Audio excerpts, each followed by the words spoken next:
Hello guys, this is your friend and we are back with a new fanfic. Sasuke's plan had originally been to head northeast, travel through the land of Sound and Otogakure where Orochimaru's base was located along the way, recruit some help to track and kill the remaining members of Zenshin, and then head to the land of snow.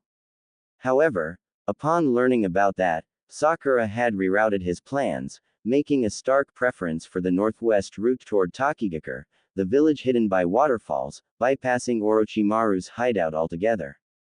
Sakura was convinced that she would be fine if they didn't hunt down the leader of Zenshin and had assured the Uchiha as much to persuade him to skip forward to hunting the Otsutsuki instead, but Sasuke had written 3 letters as they camped just outside the border of Takigakure. First, he wrote to Kakashi to confirm the Hokage's plans, not because he didn't believe Sakura's detailed explanation of their sensei's interference, but because he wanted to assess the process for himself and compare it to his own.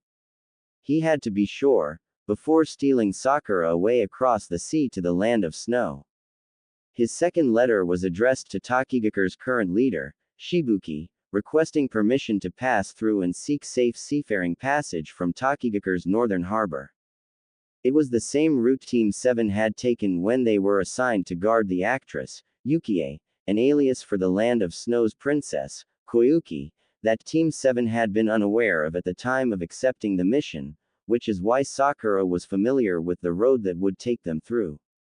Which brought him to his third and final letter, addressed to said Princess Koyuki, informing her of their intentions to arrive in her land.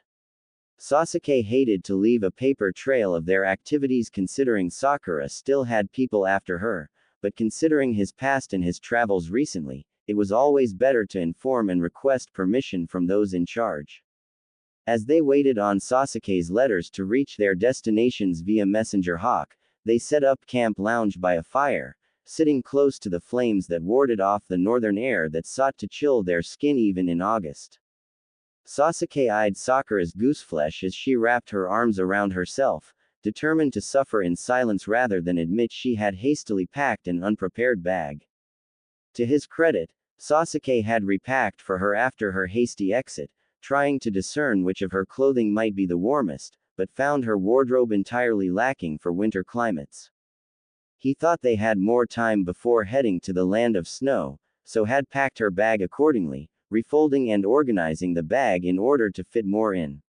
Sakura had noticed as soon as she opened it for the first time, and immediately made to thank him, but Sasuke felt awkward as usual and chose that precise moment to flee in the name of firewood.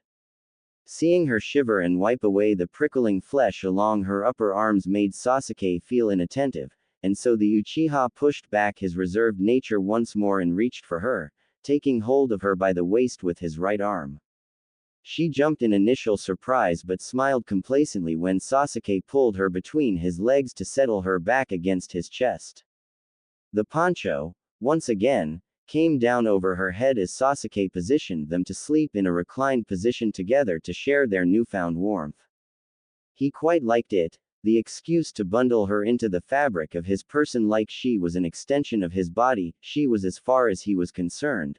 That valve in his heart he'd decided she was the last time they had found themselves at a fire on the road at the beginning of a journey. He remembered moving away from her that first time, deciding the distance alone would be enough to keep their lives from entangling further. He had never been more wrong. And now they had come full circle, no amount of distance preventing the inevitable. "We need to stop in Takigakure to get you some suitable outerwear," he stated, her body shivering one last time as the caress of warmth greeted her. She burrowed against him, fitting in all of Sasuke's angles as if she had been designed to be the missing pieces of him all along. She sighed and leaned her head back into the bend of his shoulder, and Sasuke intimately tucked his nose into her hair as they drifted to the crackling melody of the firelight humming heat. Until Sakura spoke with a small content laugh, saying the very last thing that Sasuke would ever imagine in that moment. "I saw Kakashi's face." Sasuke couldn't help himself. He practically jolted as if he had been shocked with his own lightning blade. The elusiveness of Kakashi's face had been one of those genuine curiosities that had never really left the realm of Sasuke's curiosity, and the Uchiha had privately theorized with Naruto that the ninja had something to hide with that mask. And he immediately investigated, eager to know what she was withholding. And what? Don't. And what? You know exactly what. Tell me what he's hiding under there. She snickered against his chest, a pleasant shifting motion against Sasuke's sternum, as if her laughter could reach into his own body via vibration and demonstrate just how one could lose oneself in something funny. Not hiding much, other than the fact that he's a complete and total hottie. Sasuke could have choked on the air in his lungs alone. That's it. Nothing out of the ordinary. No big secret. Sort of anticlimactic, if you ask me. Oh, trust me, she sighed. Nothing anticlimactic about it. Stop talking. Sasuke shushed into her hair, immediately covering her mouth with his right hand to completely cut off her crude direction of speech. Since when had his Shigenin teammate become so unreserved? They'd had sex twice, for Pete's sakes, and weren't in the habit of making these types of jokes. It was even worse that she was making a go about Kakashi, their old, decrepit, retiring sensei. Or at least, that's how Sasuke would forever regard him. You have spent too much time with that Yamanaka girl, he chided. That's all from Tsunade, actually. Sakura admitted with a small laugh at his innocence. Sasuke grunted, and Sakura picked up the conversation again. Do you think Kakashi is alone by choice? Because he's the Hokage. I feel bad for him, always to himself when he isn't working. Sasuke knew the answer immediately. He suddenly recalled several of Kakashi's lectures whenever Sasuke found himself angry about being alone. Kakashi was alone a long time before he was the Hokage and even our sensei. He lost many of his loved ones, everyone who was ever close to him. I imagine that he's afraid to form a bond that intimate being who he is and the role he has to play. Sort of like you, then. Sakura acknowledged. Sasuke affirmed, but added, he's right to guard his heart so. I tried, but someone's chakra-enhanced strength punched through my rib cage. Sakura laughed before interjecting with, you know, I always sort of theorized it might be because Kakashi-sensei's preferences leaned more towards men. Sasuke's brows shot straight into his hairline, the first real emotion to present itself upon his carefully constructed face tonight. He thought about it, truly. And as he thought about it, he wondered. Truly wondered. He said again with a tilt to his head, who knows? He could honestly see his sensei having no particular preference at all. As he reflected on his genin days, Sasuke would say with confidence that he was definitely the sort to appeal to both. Everyone they encountered always had some weird obsession with him. I hope one day, whatever the case may be, he chooses to be selfish, too. I think he's more excited about retirement than anything else. I think he's just ready to choose himself for once. And he's dog-obsessed, Sasuke thought privately. And sometimes, maybe pets were all you needed for companionship. Back when Sasuke imagined a lonely life without anyone else in it, he pictured a pet or two in his future. A hawk. Maybe a cat, even. That sort of life had once appealed to him, but he was choosing one of attachment, instead. He was choosing her, even if it was half-lived and intermittent. Definitely, she chimed, before stilling and growing quiet against him. Was she falling asleep? But then, she said something else that renovated Sasuke, and he was thoroughly trapped of his own making, the shared overgarment preventing him from fleeing from the question. You helped Toka, didn't you? Back in the Shikatsu forest. Sasuke didn't answer. He didn't breathe. Because how was he going to explain his actions of that night? He had thought it had completely escaped her notice, the hand he had played in Toka's chances in escaping that night. It's okay if you did, Sakura rested back against him more firmly, seeking to give him comfort. I just want to know why. Sasuke still couldn't breathe as he thought of the truth. The truth was rather simple in his head. Sasuke envied the choice the man had been given. Sakura had given Toka an out, a condition. If he made it through the Shikatsu forest on his own, he could leave and not return to a life of imprisonment for his crimes. It would certainly mean his death, to risk the snare that was Shikatsu Forest for the 1% chance only a soon-to-be father would take in order to possibly have a life with his family on the other side. Sasuke had heard Sakura break the news to Toka about his impending paternity, and had felt it like a stab to his soul, because Sakura was giving the man a choice to risk it all for a chance at a life with his woman and unborn child. Sasuke still remembered that tiny little throb of light that woman had concealed within her, and he had made a choice that night, too. The choice to help Toka, even if he less than deserved it for the part he had played in Zenshin. He made the right choice, Sasuke admitted to the back of her head, recalling how at the first sign of Toka's departure, Sasuke had performed his own silent summoning, a winding camouflaged python ascending the monstrous trunk to greet him. Lord Sasuke, it had hissed in an inaudible tongue only Sasuke could hear. You have become like a stranger to us. A mere rumor of existence. We wondered if you were even still alive. Let's catch up another time, Satsuma, Sasuke had greeted coolly in the formal way of snakes. Follow that man. Assist him out of this jungle. You're familiar, aren't you? Katsuyu's forest. Of course we are, hissed the python, turning its yellow eyes this way and that. Not like the Ruchi cave, but we have brethren here all the same. He had watched the snake make its way toward the retreating man, and Toka had glanced back at Sasuke, when the snake revealed its good intentions by not eating him and waiting for the man to follow. Sasuke hadn't known if Toka had made it out, until Satsuma found him once again in the morning, having slithered the miles back to him. He live SSSSS. Barely, but he survives SSSS. Appreciated, Satsuma, Sasuke had amended, already prepared to reverse the summoning. Lord Orochimaru extends his greeting SSSS, the snake informed, sending a small chill down Sasuke's spine at the mention of the snake Sannin. And Aoda remains unbound despite Lord Orochimaru's great displeasure, pledging his fealty to you only Sasuke Uchiha. Do not forget such kindness from SSS snakes. We do not do kindness freely. Sasuke simply nodded before the snake had dissolved into nothingness. Sasuke had felt a pang of guilt toward Aoda, a loyal friend from the past. When the situation had called for it, Sasuke had relied on his other summons after the war, the two hawks he had formed close connections with of recent days. He hadn't realized that Aoda might have taken the Uchiha's absence personally. Sakura shifted against him, asking in finality, so Toka made it out, then? Sasuke only nodded, saying, unfortunately, but then added to assure her he hadn't made the choice at the risk of her life, and if he ever shows his face again, I'll personally drop him back in the Shikatsu and watch as the forest claims the life I took from her. He only got to live for the sake of his unborn child.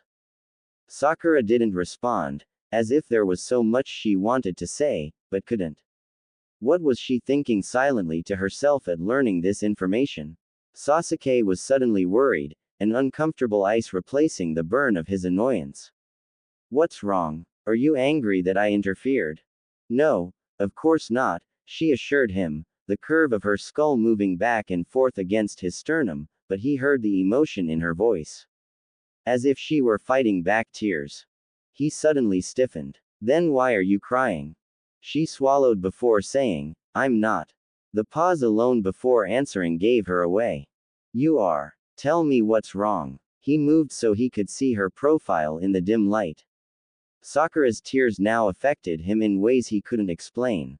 Because he had always been the reason for them, and even though Sasuke had changed, chosen her, she still ended up crying for some reason connected to him. And cursed heavens, he hated it. Nothing, she confessed, just, I'm happy you did. I am happy for them. And Sasuke's stomach dropped, because he had been right to fear those tears. So much that was unsaid, was verbalized with those words. Sakura was pleased that Toka had chosen his pregnant lover despite the risk to himself. Happy that they would be together, and delighted for their baby and the family that tiny throbbing light within the woman's womb would make them. He had said this before, but he felt the need to try to explain this again. Sakura, if things were different, he tried, but she interrupted him. I'm not pressuring you, she defended. I meant what I said back in the glowworm cave. You can't make that choice right now, Sasuke. I'm not going to ask you to. You're right, Sakura. I can't. Not until the Otsutsuki are handled. I know that they're out there. But it wasn't because he didn't want to make that choice. In fact, it was such a temptation for him, which is why he downed that contraceptive in her presence. Did she even know that? He hadn't technically been entirely transparent with her about his feelings about their future, his secret desires, and jealous fits about the choice he wasn't able to make but others were. They had briefly discussed it after their first uniting in the cave, and he'd kept the rest of his thoughts about the matter private. For some reason, Sasuke felt like telling her all this would disappoint her if, for some reason, it never came to be. Gods forbid it, but if Sasuke's search continued on for years and years, stuck on his isolatory orbit away from Sakura, what then? The devastation on her face when she had asked him if he never wanted kids had made Sasuke confess that he didn't not want that when and if the time came. But, I have to make sure the world is a safe one for the next generation. Because that was the Uchiha's promise to himself, and to Naruto, and the rest of the world, not because he wanted to live Itachi's life of sacrifice or redeem himself, but because it was the right thing to do and it was still going to be his role to play, no matter what. I know. And it's okay. Sakura turned to him under his loose-fitting poncho, grabbing his fingers between their chests. We won't take the risk. Just like I said to Kakashi, it won't even come to that.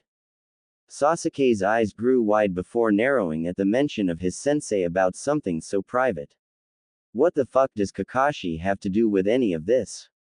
There was a silence as she realized her slip, and Sasuke felt an anger rise in him about secret conversations that the Uchiha hadn't been included in because they were about him. He could already hear the words of others in his mind. Could already hear Kakashi and Shikamaru and whoever else approaching his wife and putting their noses in places they didn't belong. What was said to you? He seethed, pulling his hand away from her as he ducked free of his own outerwear until only she wore it. I didn't mean, she tried to recover, but Sasuke's patience had suddenly collapsed in on itself. Tell me what he said to you. Why would he ask you about that? The excuses and stalling came to an end at that. It's nothing, really, so don't be upset. He's just worried about us. Just about what being together might mean for you. What a child might mean. Sasuke got very still at that. What a child might mean. What being together might mean for him.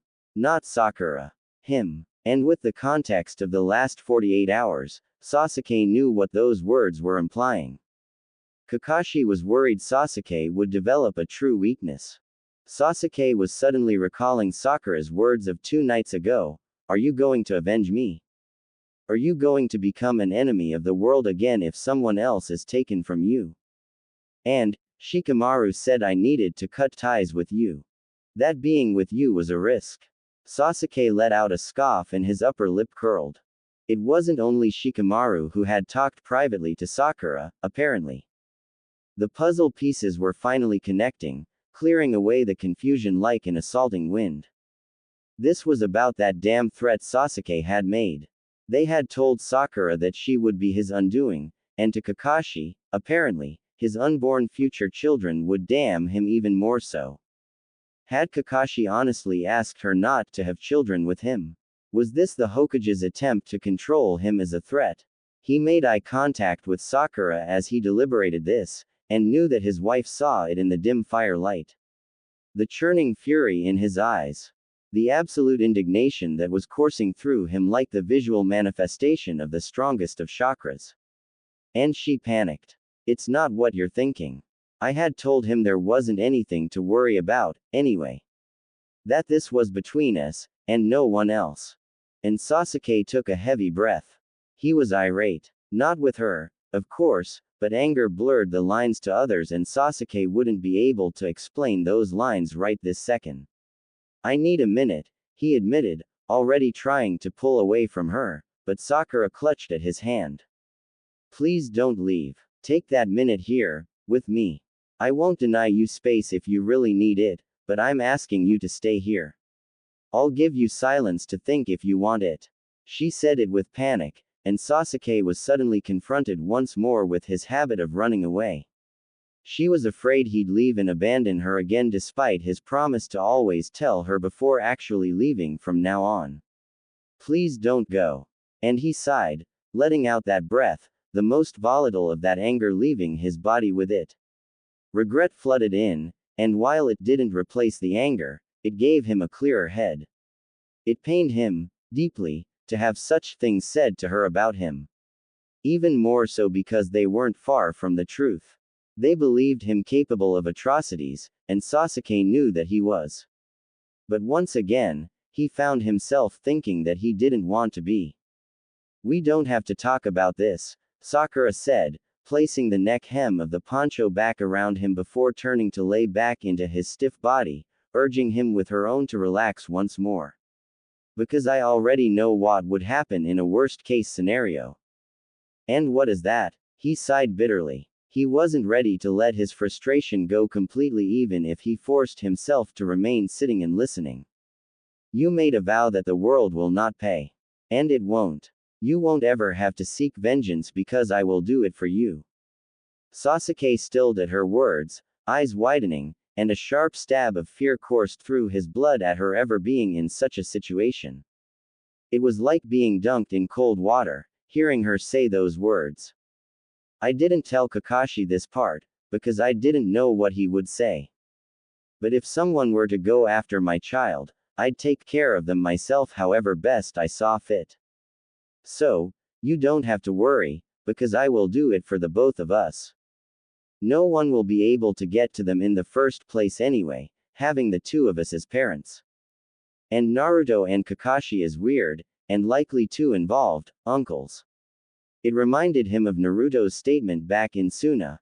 Her association with all of us keeps her protected. Who's going to risk the wrath of us in order to get to her?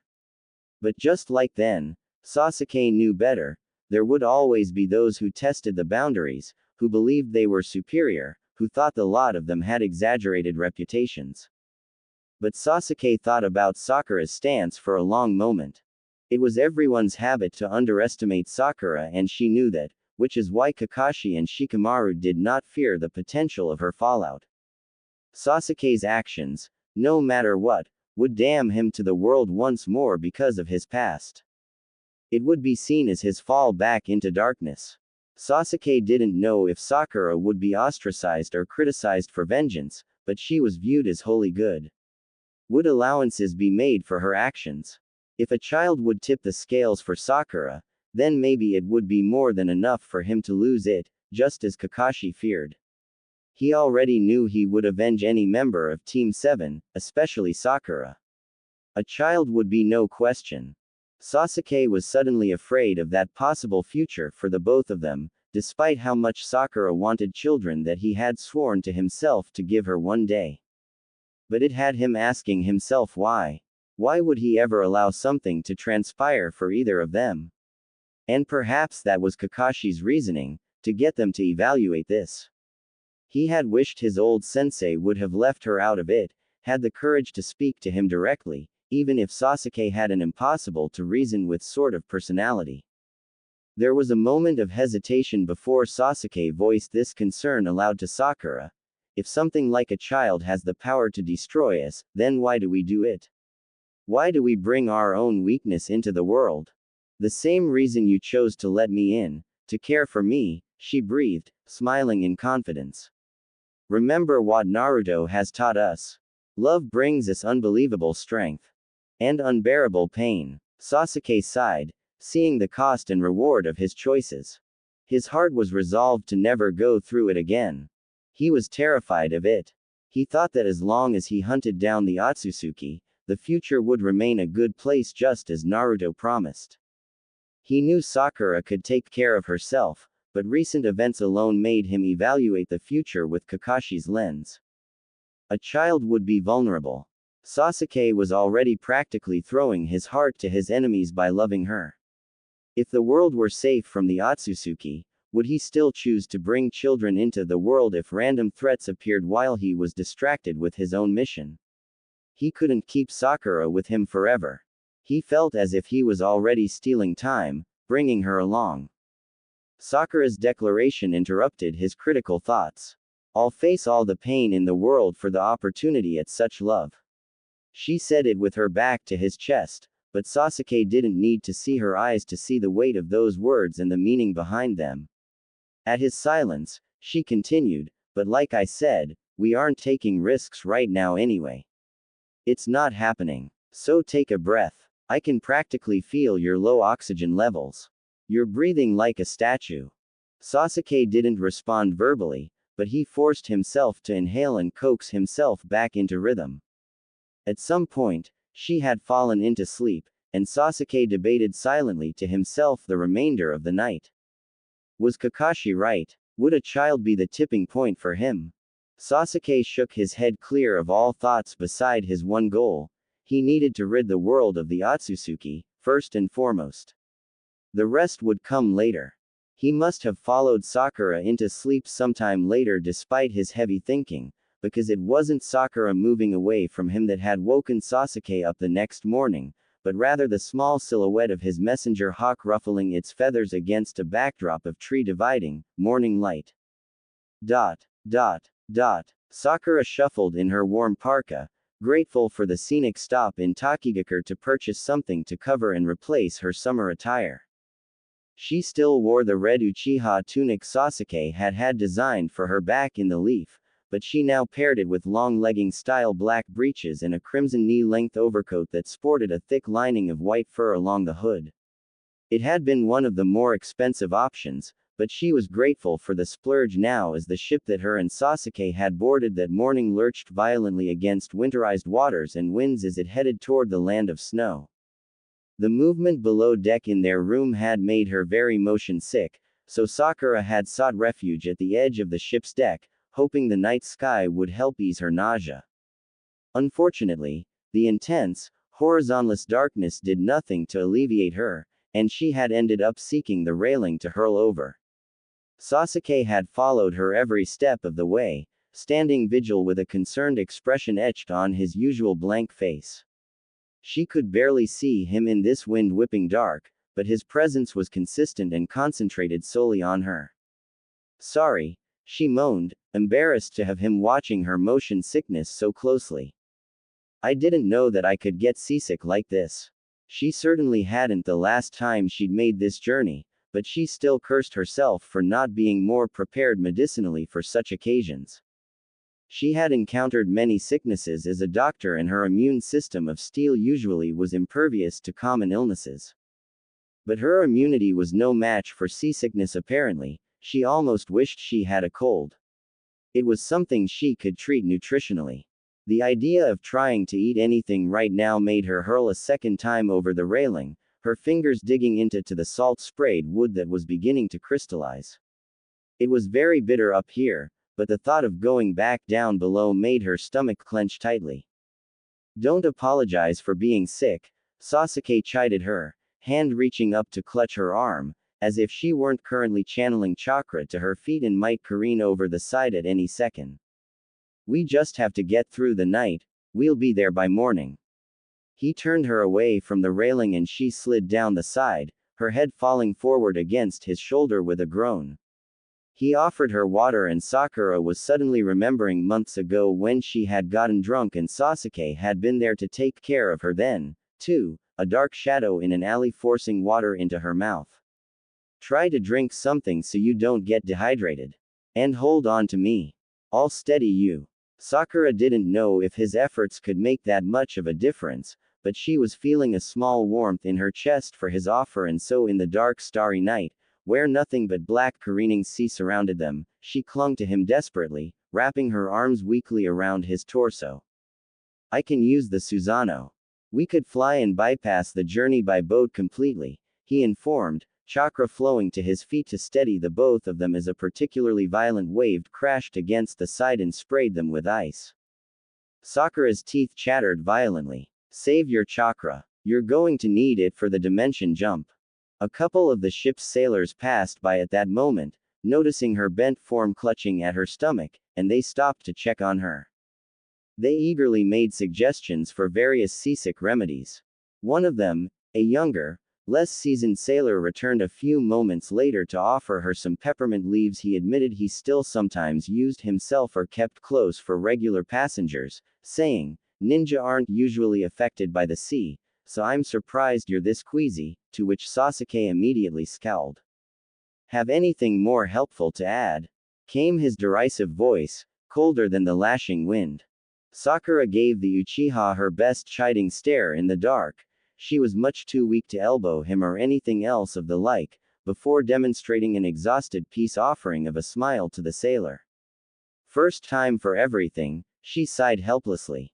"You know," he added, "you have a room in the guest corridors just below deck, but I'm sure the captain wouldn't mind you seeking refuge in the hold.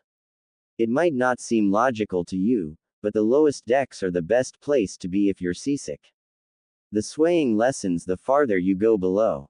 "Thank you." She tried smiling again, breathing raggedly as she accepted the peppermint leaves, smelling their sharp twang to confirm the herb, before shoving them in her mouth as the kind seafarer wished her luck, gave her one last pitying smile, and walked away. And when Sakura was certain she had nothing left to vomit, she took the man's advice and allowed Sasuke to help her to the lowest level of the ship, the cargo hold. And the sailor had been right. The rocky back and forth evened out as she sought the innermost spot of the ship amid boxes and hanging nets of supplies meant for the citizens of the land of snow. She tightened her hood around her, noting that while it may be a smoother ride, it was certainly colder down here. But Sakura could handle that. She couldn't handle nausea. The floor was ice against her cheek as she curled straight into the fetal position around her stomach. Sasuke immediately came to sit beside her, tucking his thigh under cheek for head support. She clenched her eyes shut as she clung to his pant leg, too sick to even tell him she appreciated his uncharacteristic doting. When his hand came down on her hair, smoothing it back like she was a small child, she whispered one final thank you as the comfort of that gesture soothed her into sleep. Sasuke was beyond concerned about Sakura's condition. It had started with motion sickness, and he had been up to ask the captain twice of their journey's time and progress. 14 hours, lad. Can't rush a storm into settling. Better settle. Wishing brings terrible luck. And then again, at pre-dawn, storm set us back, but we will be there before noon. If you'll stop insisting we be there sooner, Lady C might do us a favor simply for being content. But Sasuke was not content. Sakura hadn't eaten anything in hours, and Sasuke was regretting this part of their plans. Even as time passed on board, she wasn't getting better. Maybe he should have pushed away the peppermint leaves that sailor had given her. He almost had, Mako's poison attempt still very fresh in his mind. But Sakura seemed to be desperate for anything, so he had let her shove it down her throat, already mentally prepared for another allergic reaction. Instead, it helped her fall asleep, which was at least some improvement. When the sun calmed the waves the following morning, Sasuke had expected Sakura's sickness to improve, but it didn't. Instead, her vomiting returned with the sunrise. "That's it," he let out an exasperated breath, standing rigidly over her doubled-over form in helplessness. "I'll use the Rinnegan and take some time to recover if needed. I'm not so weak that I need to let you suffer to conserve every last drop of chakra." "Wait," she moaned. "Just wait. It can't be more than a few more hours." "I don't care," he hissed, bending down to sling her arm over his shoulder. She didn't complain as he marched them up several flights of stairs, practically mowing down anyone who happened to be in his way from reaching the sunlight-bathed deck. Her silence was the biggest indication that she wasn't well. He'd activate the Rinnegan as soon as he had the space to allow his full-bodied Susanoo to transform. But just as their heads broke free of the levels below, the white, ice-camouflaged shoreline of the land of snow greeted them. Sasuke didn't hesitate for a second, jumping down from the starboard side of the ship despite the shock and protests of the most useless sailors Sasuke had ever had the displeasure of knowing, well, most of them, anyway. With Sakura's weight fully supported, he landed on the water gently, his chakra and anchor the uneven surfaces, floating chunks of ice solidifying the closer they got to the coastline. The ship was faster than his careful gait, docking well before Sasuke could be considered ashore, but Sakura seemed to improve somewhat just from finding her balance in Sasuke's steadying hold. Almost there, he told her, shuffling her against his side as she made to move her arm from his shoulder. I already feel like I can catch my breath again. Like the ground isn't going to flip me upside down. Even though the Uchiha was relieved to hear such words, Sasuke didn't let up or relax his support until both her boot-clad feet landed firmly on snow. She pulled her arm free, kneeling into the snow. His arm reached down for her elbow, but she shrugged him off, rolling over onto her back. He immediately panicked before he realized she had begun waving her arms and swinging her legs until she created a celebratory snow angel. Ah, dry land. If he wasn't so concerned, Sasuke's didn't know if his eye would have twitched, or he would have smirked. Snow doesn't exactly constitute as dry, he corrected sarcastically. Her persistent snow angel-ing loosened a bit of the worry in his stomach, but he still implored, will you please get up before you catch your death and become the very thing you're making? I'm a doctor, remember. And look what good that has done you in the last 24 hours. I'm grounding. It's healing me from the seasickness. The Uchiha sighed and cast his eyes dramatically to the side, before honing them on the trio of sailors crunching their way through snow toward them from the docked ship. Instinctively, Sasuke took a step around Sakura to block her shenanigans from them, and he knew the sort of picture he presented, black figure with a rolling sea of ice behind him. It was a perfect metaphorical picture for how he felt and could make others feel in a matter of seconds.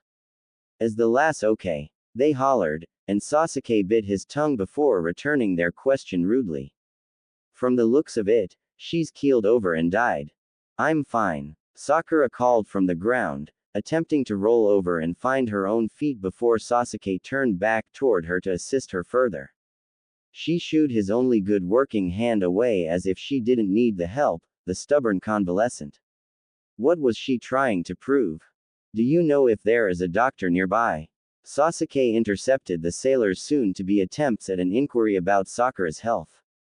It's been a long time since we've been to the land of snow. We are unfamiliar. Not needed, Sakura interrupted, faking a bounce to her step that had Sasuke scowling at the obvious lie. Will you direct us to Princess Koyuki? Despite Sakura's insistence that her health had returned, Sasuke forced the both of them to stay overnight in the rainbow-inspired village homes of the new Land of Spring, the name for the colorful homes unaffected by the intense winter climate of the rest of country due to the Land of Snow's treasure, winter-defying generator. Even though Koyuki had furnished them with a minka in the mountains where they could refuge in between Sasuke's interdimensional jumps, the Uchiha was firm in his resolve to stay overnight in town where they could at least remain close to a doctor should Sakura's severe symptoms return. As long as I don't step foot on a ship in the near future, I think I will be fine, she had stated embarrassedly in front of the Princess Koyuki, whom hadn't changed in the slightest. Maybe a little nicer, but she was more than accommodating, greeting them as old familiar friends, but inquiring the most about Naruto. She was surprised to learn a lot of the details about the post-war modernizations of Leaf Village and events leading up to the war. Sakura learned rather quickly that every time Koyuki would ask a question, she was really circling the conversation back around to Naruto and his involvement. Except for the one time when she smirked, glancing between them knowingly, and said to Sasuke, when you sent your letter, saying that you and your wife would be passing through, somehow I knew it was the final member of your infamous Team 7 trio. I wonder what exactly that means, when you picture someone in your mind, and your thought becomes reality. I would call it coincidence, but I imagine Naruto would go on and on about fate and the will of fire. Sakura had thought she had been blushing before from Sasuke's mothering, but it was nothing compared to the scarlet that spread across her face at hearing how he'd addressed her in that letter. Wife. He was using that word freely, now. And it did all kinds of things to her. Sasuke was completely unaffected by Koyuki's words, ejecting that emotionless acknowledgement of HN before moving them along. As they said their final partings with Koyuki and the villagers the following morning to head toward the snow-capped mountains beyond the generator, Sakura made a mental note to remind Naruto to pay a visit to Koyuki and the land of snow soon, whenever fatherhood would allow him, that is. Are you sure you don't want to stay in town? Sasuke had asked her lowly in the hours of the previous night, taking up the small space between them. What if your sickness returns? She had pinched his cheek to his immense annoyance, eliciting a hiss like a snake whose body had just been violated by reaching hands. I'll acquaint myself with the medical staff in your absence, just as I did in Suna. I'll make weekly visits and pick up some supplies before we head out in the morning. Will that assuage your needless concern? Fine, he had grumbled, before reaching up and pinching her own cheek in return. And during the long trek into the winter wilderness, Sakura soon realized that she had underestimated the length of the journey and wasn't so confident about those weekly trips back and forth. Sasuke stopped several times to wait for her to catch up, each time starting to probe about her well-being before she finally shot him the annoyed glare for once. He arched an eyebrow, but didn't ask again. Just when Sakura thought her feet would fall off as blocks of ice to join the snow around them, she found herself at the base of the mountain, the steepled, snow-blanketed Minka a beacon of relief sending smoky signals in greeting. She shivered in anticipatory warmth just looking at it. Koyuki must have sent someone in advance to prepare it for their arrival. She had been correct in this assumption, because they weren't alone when Sasuke pushed aside the screen doors. One of Koyuki's men greeted them warmly, showing the two how to utilize the space during the harsh elements, along with unnecessary demonstrations of the open wood hearth and quilt-bordered kotatsu in the center of the floor. Sakura had immediate plans for diving under it to warm her feet but was diverted by the elderly man as he pointed to the rising steam coming from the private onsen just on the eastern side of the house. This is Princess Koyuki's private mountain home, the elder announced in pride. The water is heated from magma deep beneath the surface. In other words, some of those mountains are volcanic. The mountains are home to the snow monkey population. You may see some stragglers, but they won't bother you if you don't bother them. Please share our thanks to the princess for her hospitality, was the last parting word Sakura had for the man as he outfitted himself for the return journey back to the land of spring, assuring her that he would return with supplies for the duration of their stay. Sakura couldn't help herself. As soon as the man departed, she snaked her arms around her husband who was already tending to the hearth. This is amazing. This is beautiful. And to think you'd be experiencing this all alone without me if I hadn't come with you. He answered immediately. If you hadn't come along, I imagine I would have received the same neutral greeting that I do everywhere else. I'd probably be taking refuge somewhere up along the mountainside, closer to the source of the hot springs, surviving as the monkeys do. Having a wife has its perks. Then, she grinned, stripping her bulky outer layers to dive under the quilt of the kotatsu just as planned, the floors warmed naturally by the streams funneling below. Sasuke bent over the stone-laid orori, placing more wood on top and checking the steaming kettle hung by bamboo from the ceiling. He spoke up from the other room. The cage was much more accommodating knowing that you would be in company, remember? And that was before you were my wife.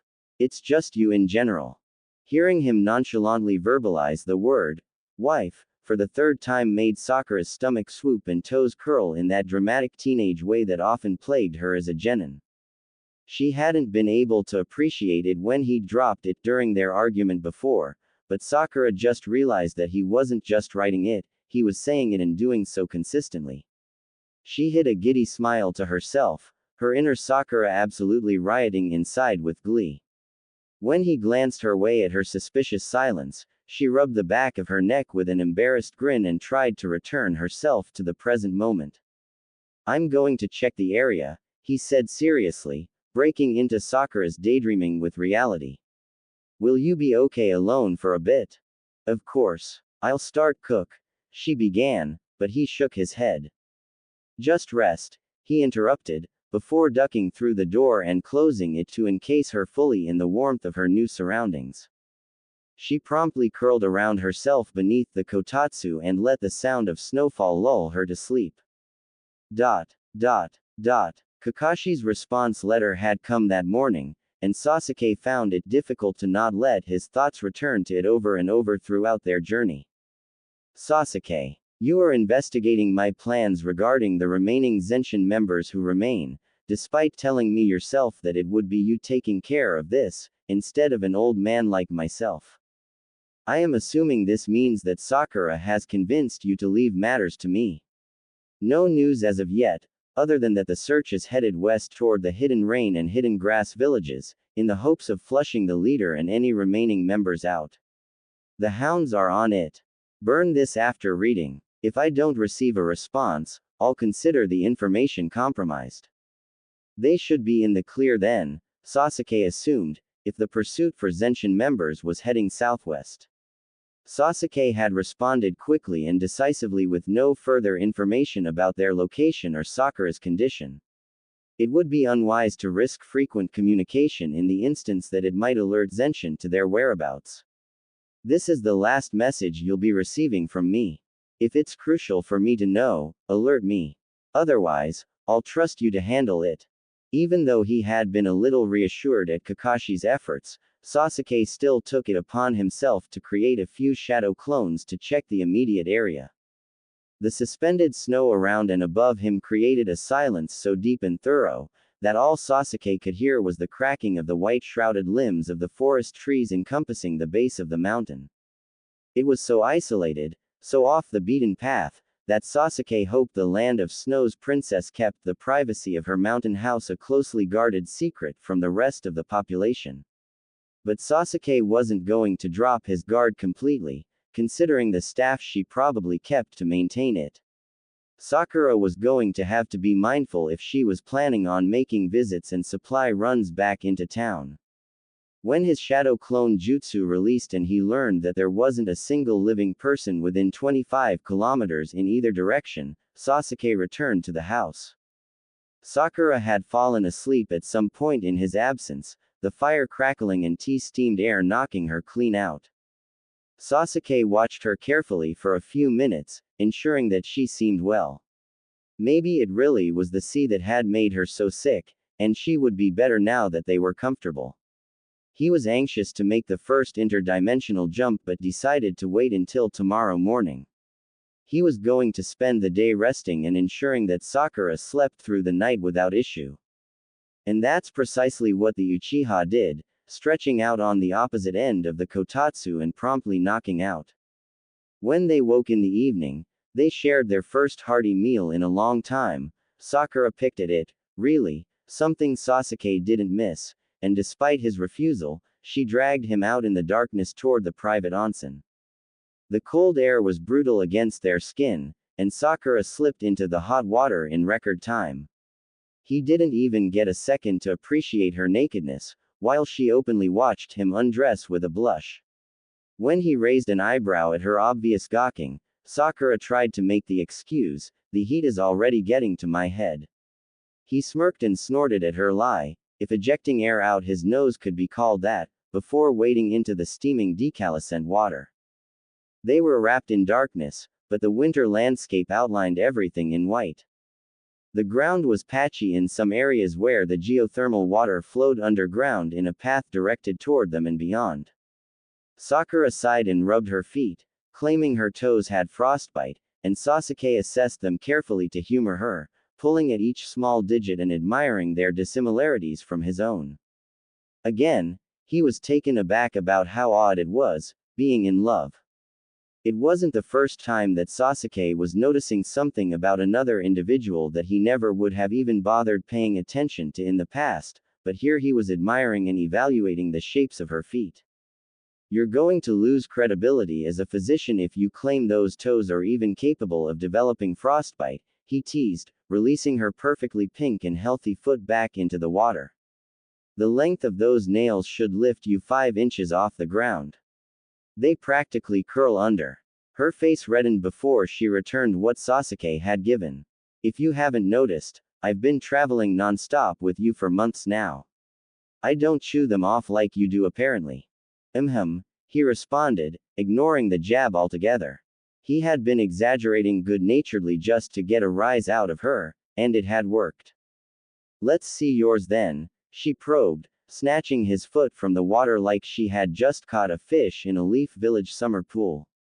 Before Sasuke even had a moment to defensively react to her words, his head submerged completely as his foot led his body into reverse. He had quite literally never been yanked up by his foot before. He turned underwater and reached for her immediately, but she had already jolted from the bath, making a naked run toward the house. Sasuke didn't run. He didn't have to. He stalked after her with that slow sulking certainty of knowing your prey has nowhere to go, and Sakura knew it too, because her panicked laughter ricocheted throughout the mikan as she slammed the screen doors shut behind her and fled farther in. Sasuke teleported. Yes, it was a blatant waste of chakra, but the shock on her face and squeal of defeat when she collided into his dripping wet chest in the main room of the house made it a worthy waste. He had her on her back next to the Iori before she could even attempt to use that inhuman strength to free herself. Pinning her hands above her head, Sasuke smirked into her face with a victorious, "HN. I'm pretty sure running through the snow barefooted is how you actually get frostbite," he chided, dipping his nose to her throat and trailing it tantalizingly down her collarbone. She stopped fighting at once, but her facetiously laughter continued. "You're going to pay for that stunt," he rumbled in finality before ravishing her mouth, his hand slipping from her wrists to meet the back of her neck. It wasn't the sort of resting Sasuke had planned on doing, but their heavy breathing and mutual attention and indulgence of each other's bodies once more brought the both of them an immense amount of respite and contentment. To Sasuke, it was still resting, in a way, because he knew that these moments were few and would one day be very far between. Every second, every minute, every hour he got to be with Sakura in this way was collected eagerly as rest for his soul. And, God, it was a blessed sort of deliverance to break apart into a million pieces. Witnessing Sakura in peak performance and taking with full ferocity did things for his mental state, too. Sasuke's anxiety about her health significantly improved as she varied their positions and he watched her rock above him in that desperate attempt to break into a million pieces, too. He was thankful the snow around them deafened everything. I'm going to travel to the ice dimension in the morning, he had told her in the night, when their bodies stilled and their hearts leveled back out. I'll have to hike to the top of the mountain to get to the coldest point. In theory, that should make it easier. Sakura had immediately examined his plan, problem solving in her mind. Won't the height be an issue? Back at the inn in Tanagakure, we fell the distance of the top floor once we were through the portal. It would be, he admitted before clarifying, but if I can skip the central dimension successfully again, the ice realm is full of mountains, remember? I'll probably be stepping right out onto another one. Sakura nodded and pursed her lips as she considered. I'll do everything I can to return before nightfall the same day, but if I can't make it back immediately, don't panic. You'll be okay here alone until I get back.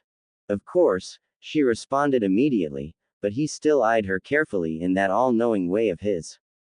And if I get bored, I'll head back to town and get supplies or find some work. It goes without saying, but be cautious. Kakashi may be hunting the Zenshin, but their reach has been large so far and their numbers are surprising. Who knows what connections they may have in all sorts of places. She bristled. She couldn't help it. Sakura didn't know why his concern was irritating her at the moment, but she just looked away and nodded.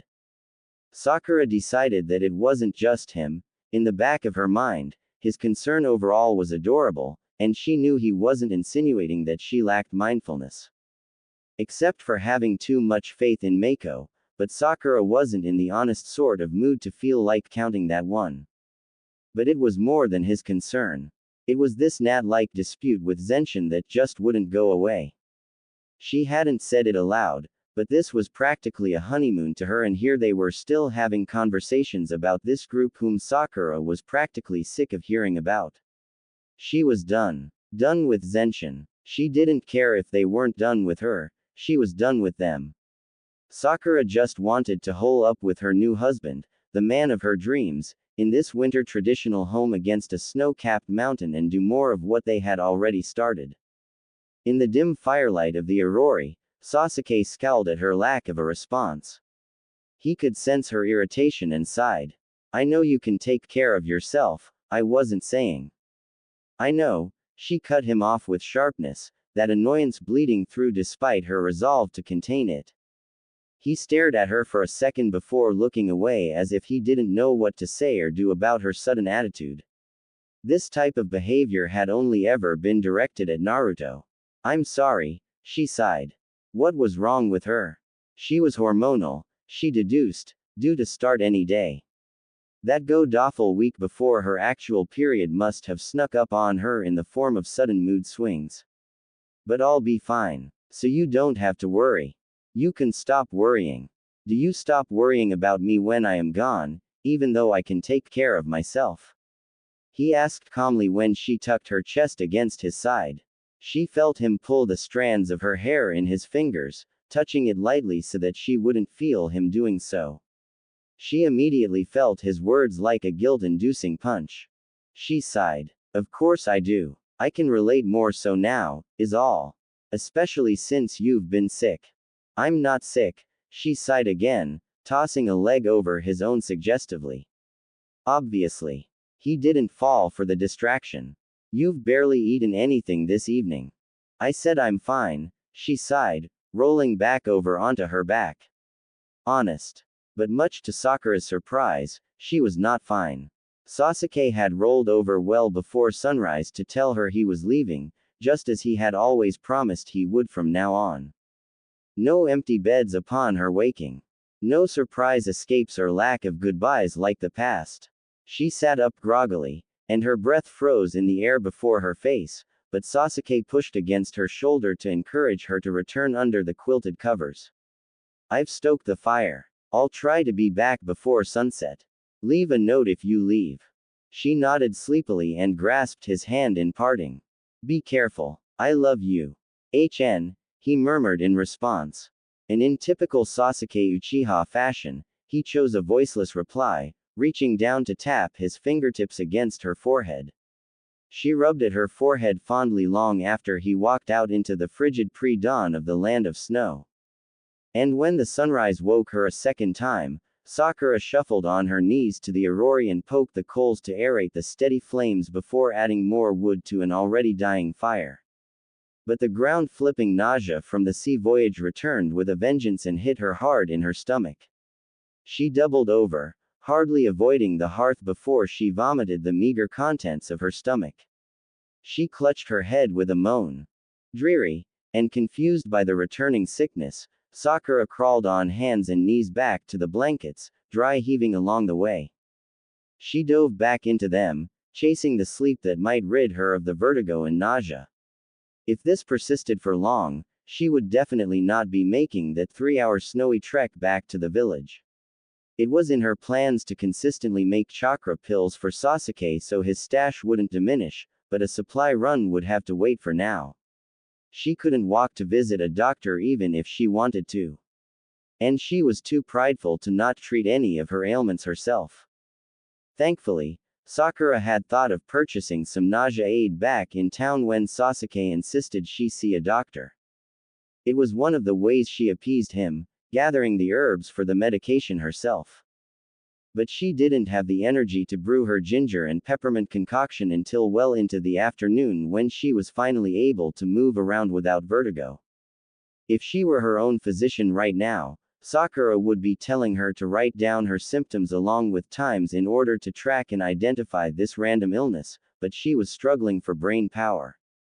She was just tired. I'm so tired. She deduced it was probably a bad reaction to her new batch of contraceptives, since she took another one last night before falling asleep.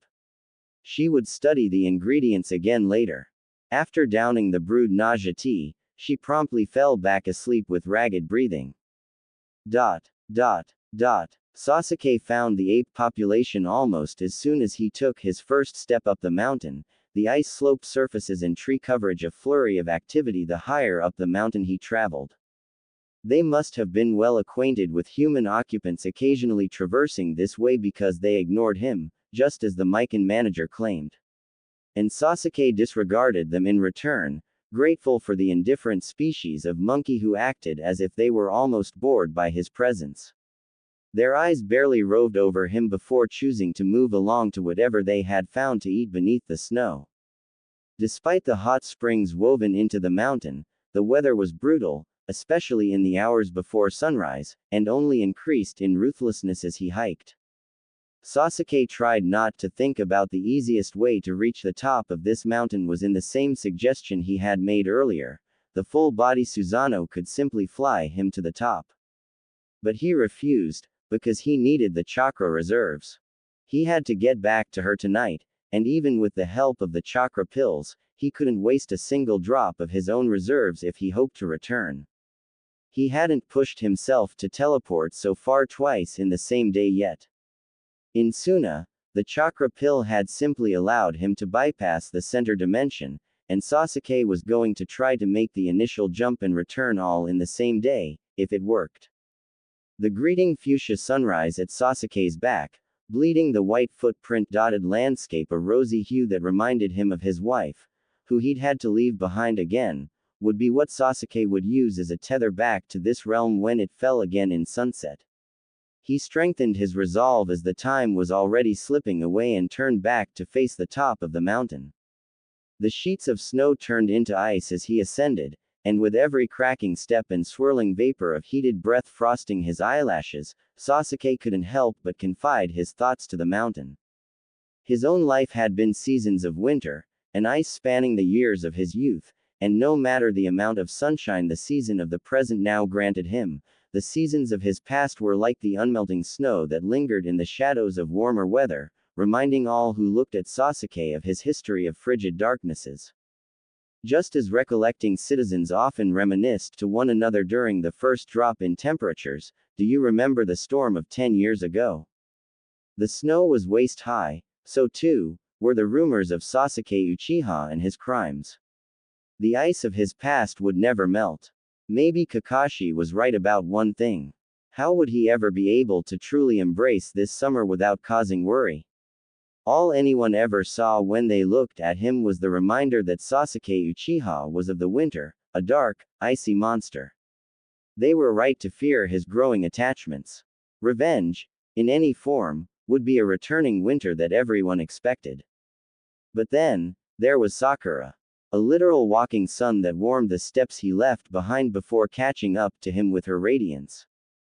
She blinded others of Sasuke's transgressions just by standing by his side, persistently bleeding into that snow of his past like that sunrise. And the question that everyone wanted to know was who would win, the ice or the sun? Because if he had a child born to and taken from him, it was no longer a matter of if Sasuke would fall, but when in their minds. And they were counting on Sakura to keep him in check, not knowing that she would bring her burning, incinerating power down herself. And Sasuke was no longer creating that ice. Alongside his wife, Sasuke was a black burning sun with his own Amaterasu flame, and Uchiha with a fixating love. Maybe they would burn the world together, and that's why the others were begging them not to take the chance. And Sasuke couldn't decide if they were hypocrites not holding themselves to the same standard, or if they were right. But, just as if Naruto were matching his trek, walking beside him in this unbearable cold, he could hear his voice. I won't let you. Either of you. It was a promise that burned in the distance. Maybe they were wrong.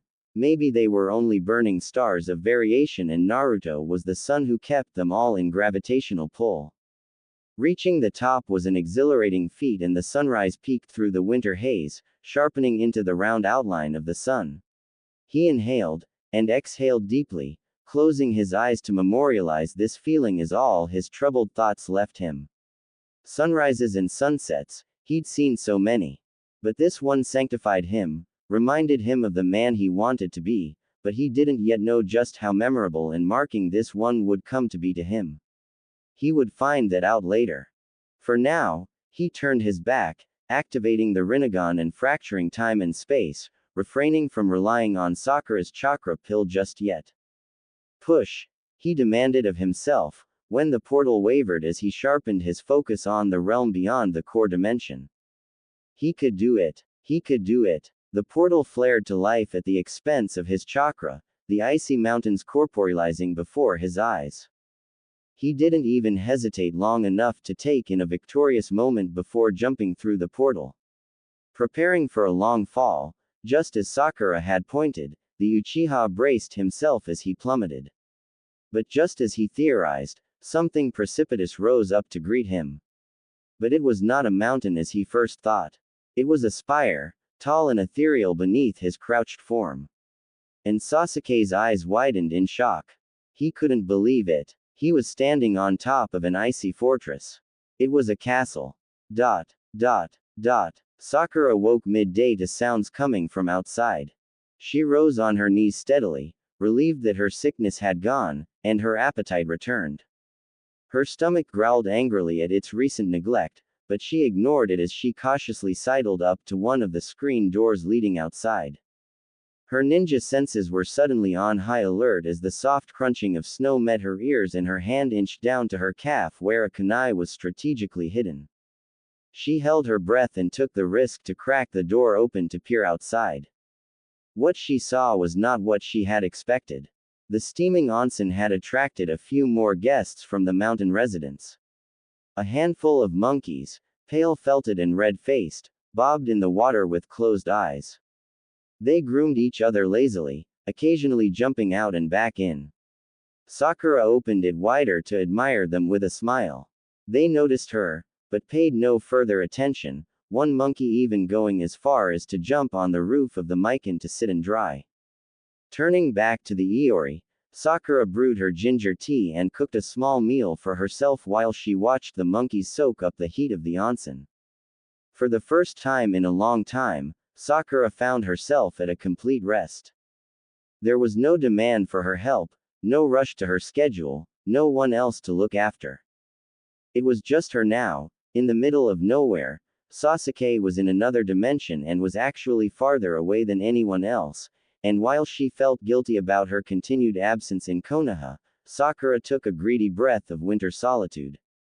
She told herself not to feel the restlessness of the pressure to be productive and to just enjoy the winter landscape and the snow monkeys. Because it might be one of the few moments in her life of truly ever being alone, and there was something special about facing the world by yourself and feeling yourself alive in a vastness that continued and continued regardless of your presence in your busy life. How otherworldly nature felt, when you stopped to witness it. She could see why Sasuke felt more at peace alone in nature than in a crowded village most of the time. And besides, she had been ill of late and deserved this little respite. Sakura highly theorized that her unrelenting pace of recent months had caught up to her in the form of illness. Being a medic, she knew the challenges faced by an unrested body. It caught up to you eventually, but she had the habit of ignoring her own medical advice. Maybe if she modeled resting, Sasuke would catch on and rest too. She was proud of him for doing just that yesterday, choosing to stay with her and not jump at the first chance he got, which would have been the more Sasuke-like thing to do. It was the little things like that that reminded Sakura of how much he actually had come to desire her presence. She tried to not think about the fact that the both of them might be trying to grab onto as many memories that they could before the inevitable of their lengthy separation prevented them from making more. She sighed dejectedly. Sipping the ginger tea did her lots of good, and with the absence of her nausea, Sakura forgot just how sick she had been just hours ago, moving on with her day in the most mundane way possible. She read, and read, underlining medical texts she'd picked up back in town, until her knee began to bounce from inactivity. After a while, Sakura explored the house more fully, admiring the various trinkets and belongings she encountered which probably once belonged to the princess. She cleaned and organized the space before going over to her supplies she'd brought with her to sort. Among her things were ingredients for her burn solvent that she planned to pass along to the medical staff here just as she had in Sunagakure for the benefit of Gaara's people. And now, she also brought along more of the antidepressant plant H. Perforatum to capsulize for the land of snow as well. She would have to check in with Tsunade about the plant's clinical trial progress back in Konoha before sharing it with anyone here, but it was on her list to do. When she ran out of things to do, Sakura admitted to herself that she wasn't the best at resting. She longed for Sasuke, and it hadn't even been more than half a day since he'd left. She realized suddenly that she just might have to make a trip to town as early as tomorrow just to fill the time in his absence. As the sun nodded toward the horizon, Sakura watched the snow monkeys answer the call of home and retreat back up the mountain where they had come down from, while also yearning to see the mountain return her husband to her in the same way. Sasuke had explored Kagaya's ice castle for the entire day, but just like the red sand mountain back in the core dimension, it was abandoned and full of deceptive architecture. It was designed to trick him in the same way as the last building he had found. Sakura had pointed this out back when she had teleported with him after they had been ambushed in Tanagakure. However, unlike it had been with the tower, Sasuke couldn't find the entrance of the ice castle despite circling the building twice and combing all the terraces and the dome top for a way inside to the central building. Every crevice or hole he discovered was a dead end, which staggered him. According to the theory Sakura had developed in the core dimension, the tower was constructed to lure and distract instead of prevent entry, but it didn't seem to entirely hold true in this case. Sasuke supposed he might be able to use the Amenetejikara of the Rinnegan to swap places with something inside, but that would require chakra he wasn't quite willing to sacrifice because he still needed to return to Sakura tonight. His Rinnegan and Sharingan revealed no one inside the castle structure as far as he could tell, but wasn't sure others from the Otsutsuki race might be detectable with his visual prowess. Kagaya was his only example, but if any of the Otsutsuki were still alive and operating as Kagaya had, then they would come eventually. Which is why Sasuke desperately needed to find a way through the walls at whatever cost. Even if he had to blow the roof in, he would. But he couldn't at the moment, not with the hours waning and his chakra vanishing rapidly. They would be spending longer than he had expected in the land of snow if this was the rate of his progress after discovering something so critical. With a plan to return, Sasuke turned south in the direction the base of the mountain would be if he weren't in another dimension. He'd walk the distance here instead of down the mountain at this time of night. For some reason, it was cold, but tolerable to an extent here as the light of this dimension was in full effect. As Sasuke made the long trek back toward his wife, he wondered if it might be a good idea to ask her to return with him once he had recovered from the aftereffects of repetitive teleportation. He didn't like the idea of bringing her with him. The threat of the Otsutsuki was always a risk he wasn't ready to take with anyone else, but she was the smartest of all of them, impressing even Kakashi at times. Sasuke knew she would figure out the puzzle of deception in no time at all if she came. He thought about the pros and cons of her tagging along with him as the travel time passed. When he came close to the spot Sasuke believed would be the Mikan's approximate location, he dove into his weapons pouch and produced one of Sakura's chakra pills. He exhaled, swallowing it down, and inhaling as the rush of chakra flooded his system. It was going to work. He just knew it. He willed it because she was on the other side of it. The portal spun and widened, and his head cracked from the pain of it and Sasuke clutched it, squinting through the pain. He stepped through the black and purple vortex before it could minimize and leave him trapped here in the cold overnight. Sasuke had miscalculated a bit about the precise location of the Mikan's entrance, practically stepping out onto the Iori and stumbling to avoid stomping out the flames completely. When he raised his eyes to search the house, he saw her in the same place he'd left her, under the blankets of their shared pallet on the floor. She was staring wide-eyed at his sudden appearance, and Sasuke could tell that she was obviously not expecting him to teleport almost directly on top of her. "You're here," she beamed, standing from her place of warmth to run to embrace her. He reached out his hand for her instinctively to close the distance. But when she got closer, Sasuke froze, his receptive hand falling limply to his side and eyes widening in petrified shock. Sakura faltered at the expression on his face, meeting his shaken stare with an apprehensive one of her own. "What's wrong?" she questioned in a panicked rush, but Sasuke couldn't hear her. His heart fell all the way to his feet because he was looking at his beautiful wife with the Rinnegan still activated, and centralized in the middle of her lower abdomen was a tiny, pulsing, throbbing sun. There were a few times in Sakura's life where she thought she might pitch and careen off a precipice because her world had been flipped. Like the path ahead of her crumbled away until there was no possible step forward and gravity claimed you instead, and they all had to do with Sasuke Uchiha. Every single one. Each time, Sakura's heart would stop, and she would find Sasuke's hardened eyes and plead with him with all the breath from her lungs. Emotion would well up into her eyes no matter how hard she fought it, the evidence of her soul reaching for his own flooding the space between them. But tonight, when Sasuke Uchiha stepped from a portal in the center of the Mikan, Sakura found his eyes with her own, only to find that he, Sasuke Uchiha, regarded her with the same intense and desperate gaze of a lover who was staring at his soulmate like his spirit was on the verge of a cataclysm. She asked him what was wrong, but he only stared at her with an expression she had never seen him wear before. It was heartbreak. It was fear. It was awe. Sakura's own heart fell to her feet at his sudden stricken posture and wide eyes, and her head immediately sorted through the possible scenarios that would cause Sasuke Uchiha to look at her like that. Her first thought was that he had found them, the Otsutsuki in Kagaya's ice realm, and he had come back to retrieve her and run, but then Sakura witnessed Sasuke flinch and clutch his temple, and she reassessed her conclusion, hypothesizing a new answer to his panic. His knee hit the ground from the fatigue of the continued use of the Rinnegan, his visual prowess steadily draining the chakra that he no longer had after 2 consecutive dimensional jumps. But he was still staring at her with it despite the blood flowing freely from it now, like he couldn't deactivate it no matter what it cost him.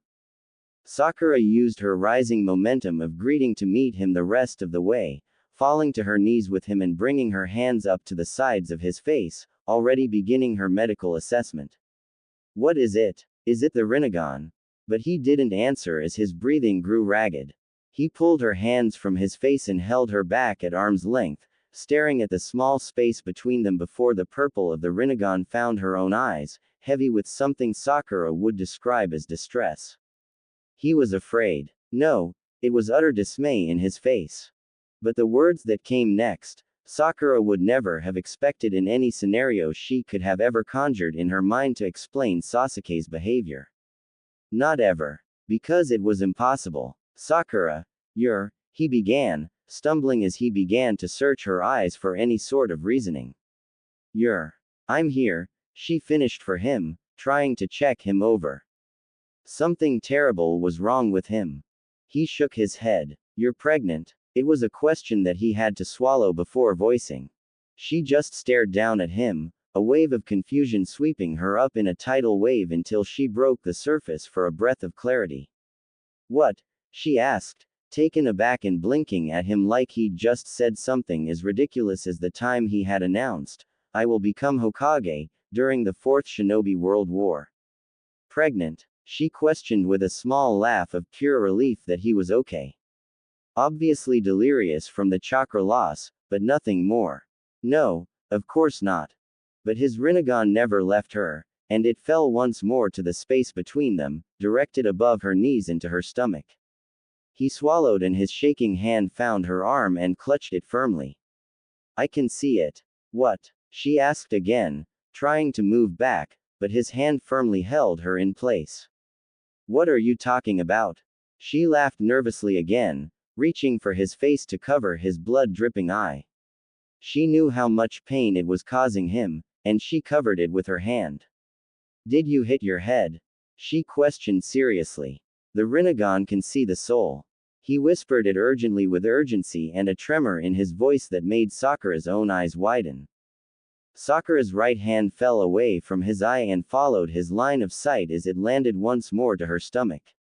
It's like that girl's, he continued with heavy breaths. The girl at the brothel who was. He didn't finish the sentence. Sakura pulled her arm away from him, sitting back to create space, and gaped up at him. What was he saying? She couldn't wrap her head around the information. Her hand found her stomach instantly as she shook her head. The Rinnegan could see souls. He'd lost his mind. Of course, she wasn't. What? That's not possible. Sasuke, I'm not. She, too, couldn't even say the word. When she looked up from her guarded abdomen, Sasuke stared wide-eyed between them at the floor, like he was going into shock. His face was pale and he clutched at his Rinnegan, the trail of blood now oozing between his fingers at the strain. His breath was labored, but he was unbelievably still. Sasuke, I don't know what you think you see, but I'm telling you. He started to rise, pushing against his knee, until he was standing above her. Sasuke's gaze was unseeing, internal, and utterly distraught. Like his world had just been impacted by an asteroid of life-altering magnitude. It was an expression of devastation that would haunt Sakura for months to come. I need a minute. His words were a ragged whisper. And Sakura could only stare after him as he stumbled back toward the exit as he clutched at the Rinnegan.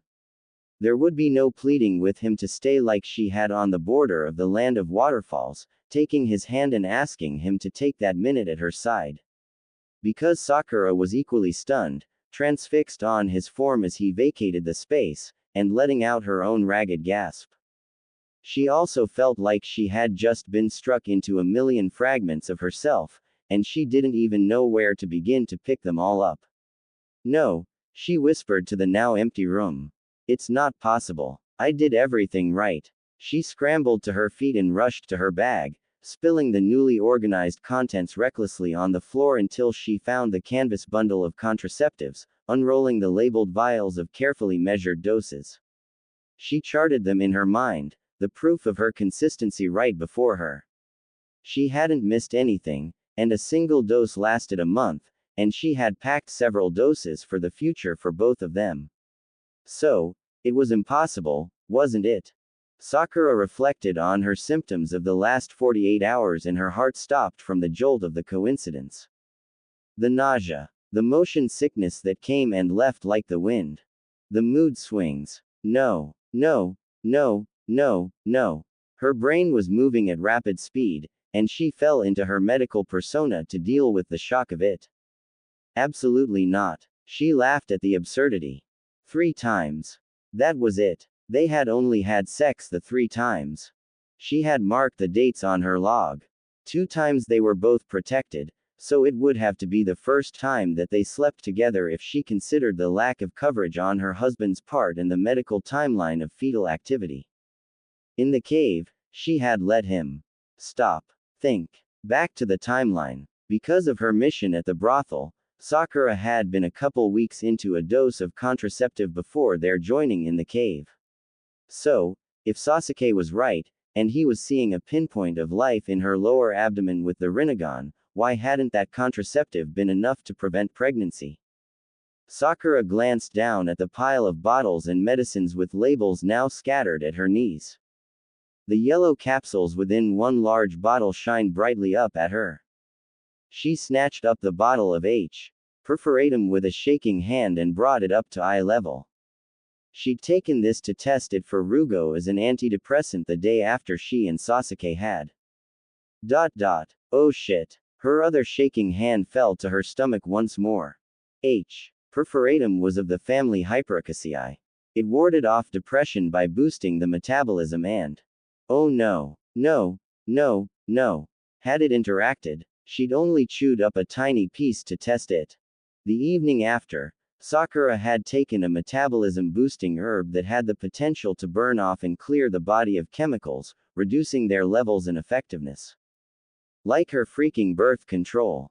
She had been overconfident and been careless. She'd had her eyes set on a patient and forgotten to take care of herself, a habit she'd developed since the Fourth Shinobi World War. The H. Perforatum. It had nullified all her other medications the morning after she'd given herself to Sasuke Uchiha in a cave of stars. Sasuke tumbled out of the mic and into a snowstorm. It was one of the coldest of colds he'd ever found himself in, but he couldn't feel it. The blizzard tore at his lungs, but he wasn't able to breathe anyway. The sharp stabbing ice of the air did nothing but numb him completely. He tripped through knee-high snow into the woods beside the Mikan, colliding his shoulder into one of the looming cedar trees. He fell to his knees, his palm and shoulder digging into the blanketed trunk. Sasuke stared into the whitewashed blackness, the panic of his chest as whole and black as the endless darkness beyond the woods. Had he ever had a panic attack like this before?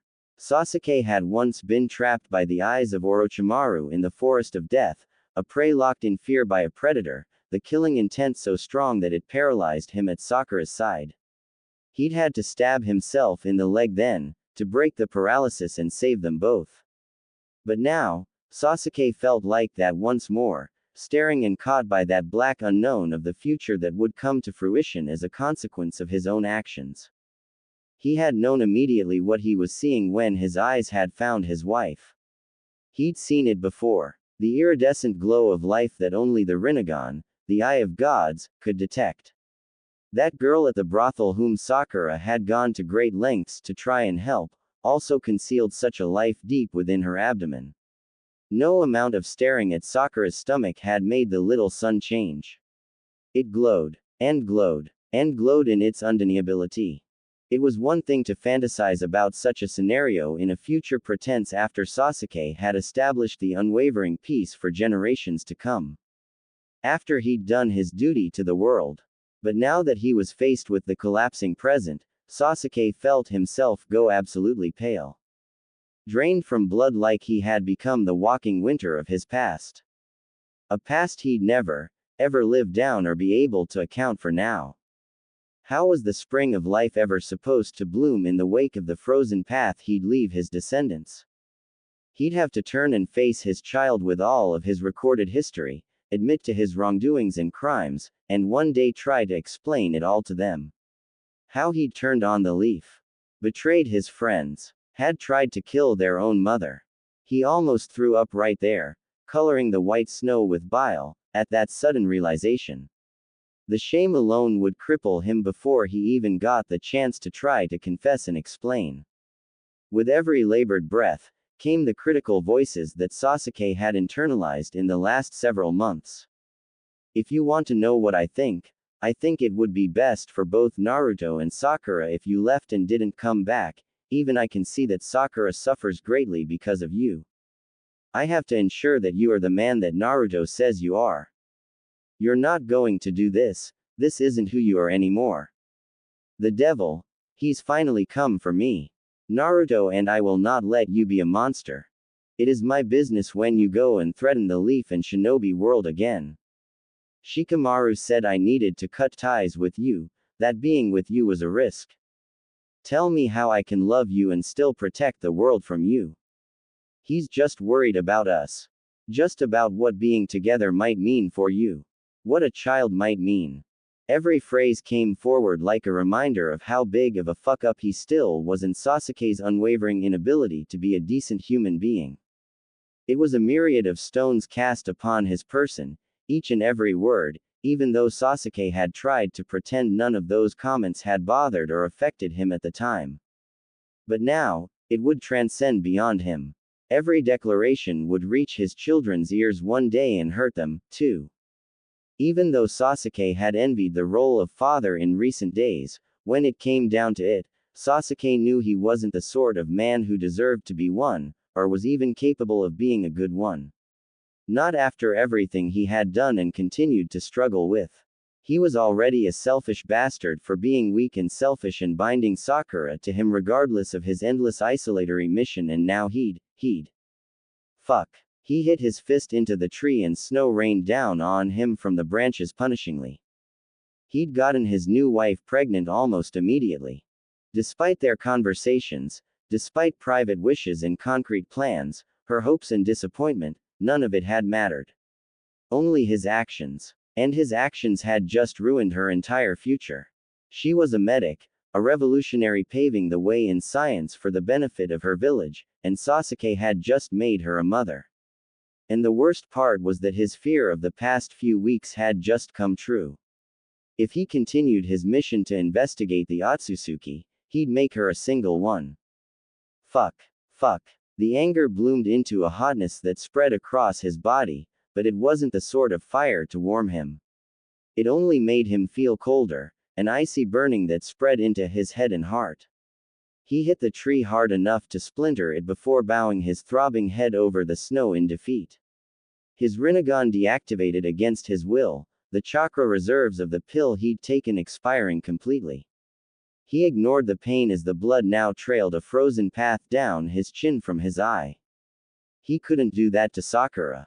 He wouldn't do that. Even if the Leaf Village needed him, could he leave her now? Even if the entire world needed him, would he choose to complete his mission over his own wife and child? Had he just damned them all? Damned himself, damned Sakura, his child, and now the village. Sakura's words to Toka in the Shikatsu forest came back to him like the convictions of a deity on his conscience. They'll be in more pain to know you had a choice and your choice wasn't theirs. He had supported Toka's decision to risk leaving the forest to become a father.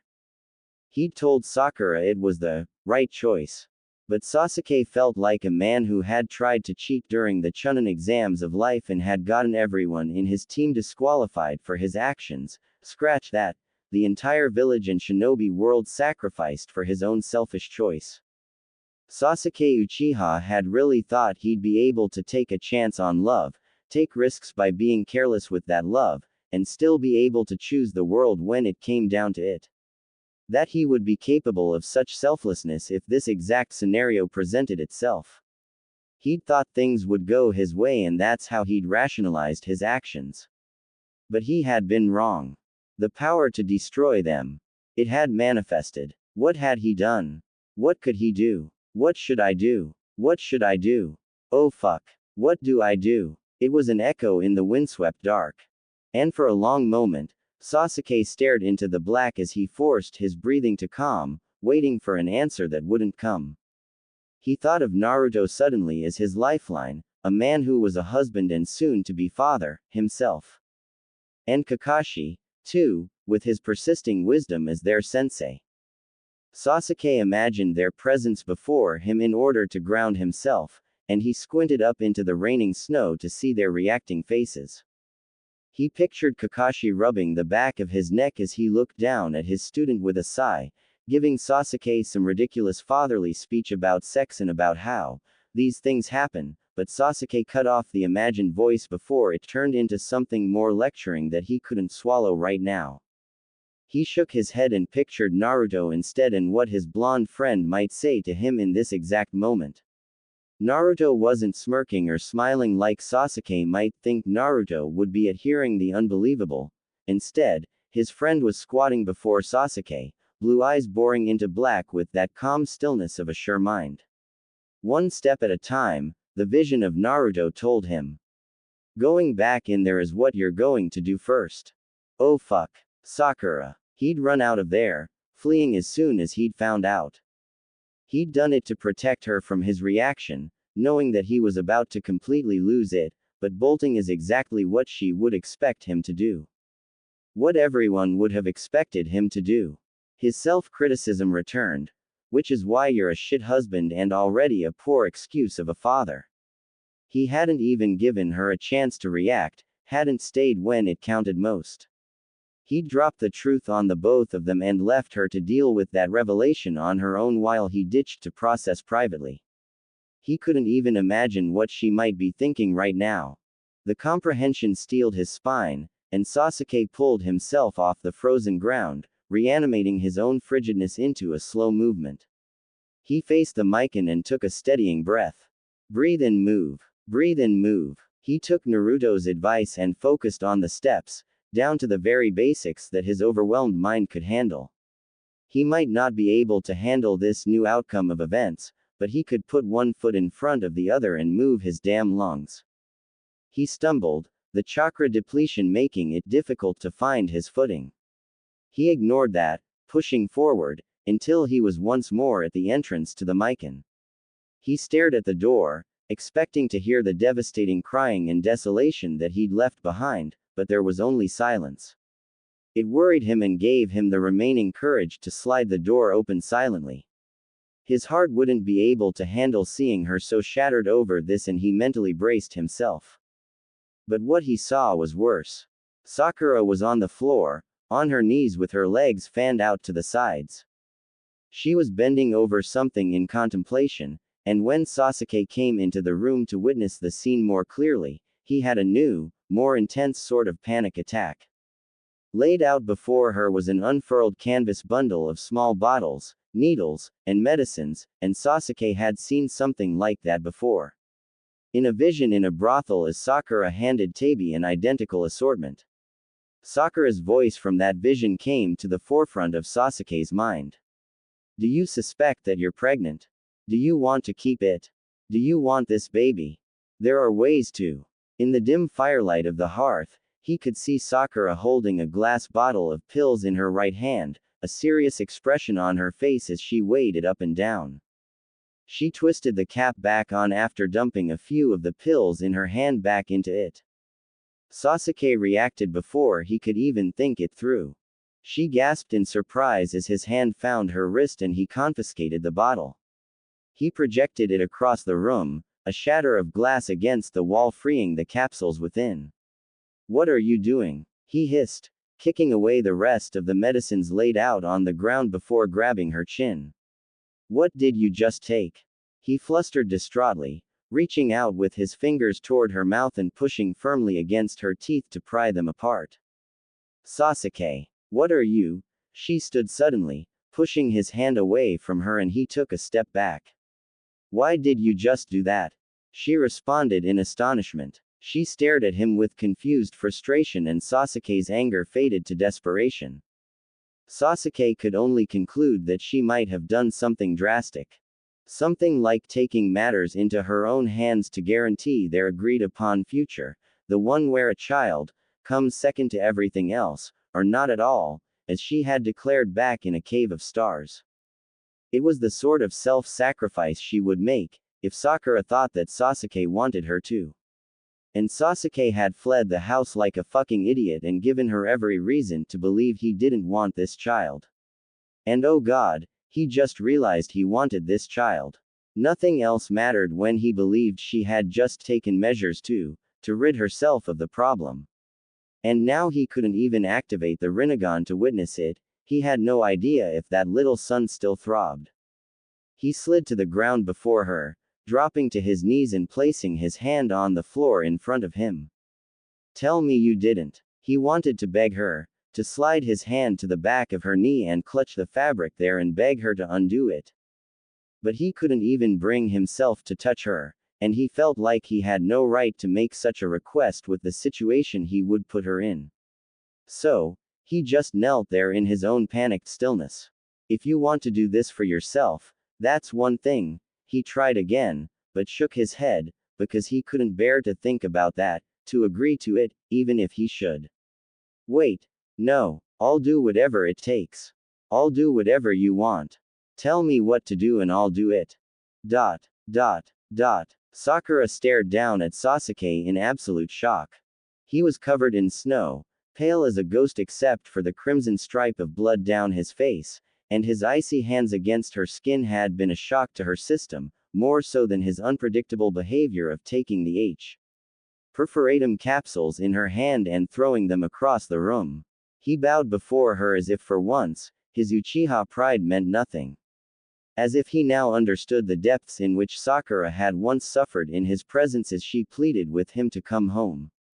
It broke her to see him so, because she also saw herself.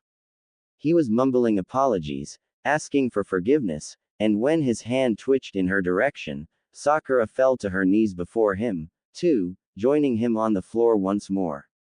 What are you talking about? She asked, reaching for his hand and trying to look into his face, but he dropped his gaze away from her.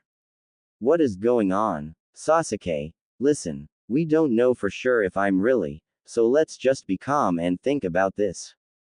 I know for sure, Sasuke swore, eyes imploring hers, and he grabbed her hand in return. An action that had started all of this. Reaching for each other's hands in an alley, on a wall in Suna, in the desert climate, on a blue medicine room sofa, in a cave of stars, in every space to ever exist between them. Tell me you didn't just take something to stop it. What? She began before comprehending just what had caused Sasuke Uchiha to react so strongly. His words and behavior clicked into place in her mind as she glanced over at the scattered canvas bag of contraceptives and medications. Did he think that she'd just done something to end a pregnancy? No, Sasuke, I wouldn't. Even if you asked me to, I wouldn't. She saw him sigh and sway, either from his chakra depletion or the relief he felt at those words. She would remember it later to soothe her worry about Sasuke's true feelings about having children with her. I'm trying to figure out how this happened, if what you're saying is true, but I think we are getting ahead of ourselves, she said, trying to bring them back to ground zero. Trying to reduce their anxiety and return level-headedness back to the equation. She wouldn't believe she was pregnant without a firm diagnosis and medical examination. She was a medic, yes, and knew her body thoroughly, but she wasn't going to panic right now without a clear verification. I'll go see the doctor in town to confirm, she began again, but Sasuke was shaking his head. Everything else about him was still, unmoving, their hands clutched together on the floor before them. But he was saying no to this. To a resolute diagnosis. No, he exhaled. No, no one can know. If word gets out, it'll put you both in danger. Sasuke, she groaned. This is an overreaction. He wasn't back at ground zero where she was trying to put them.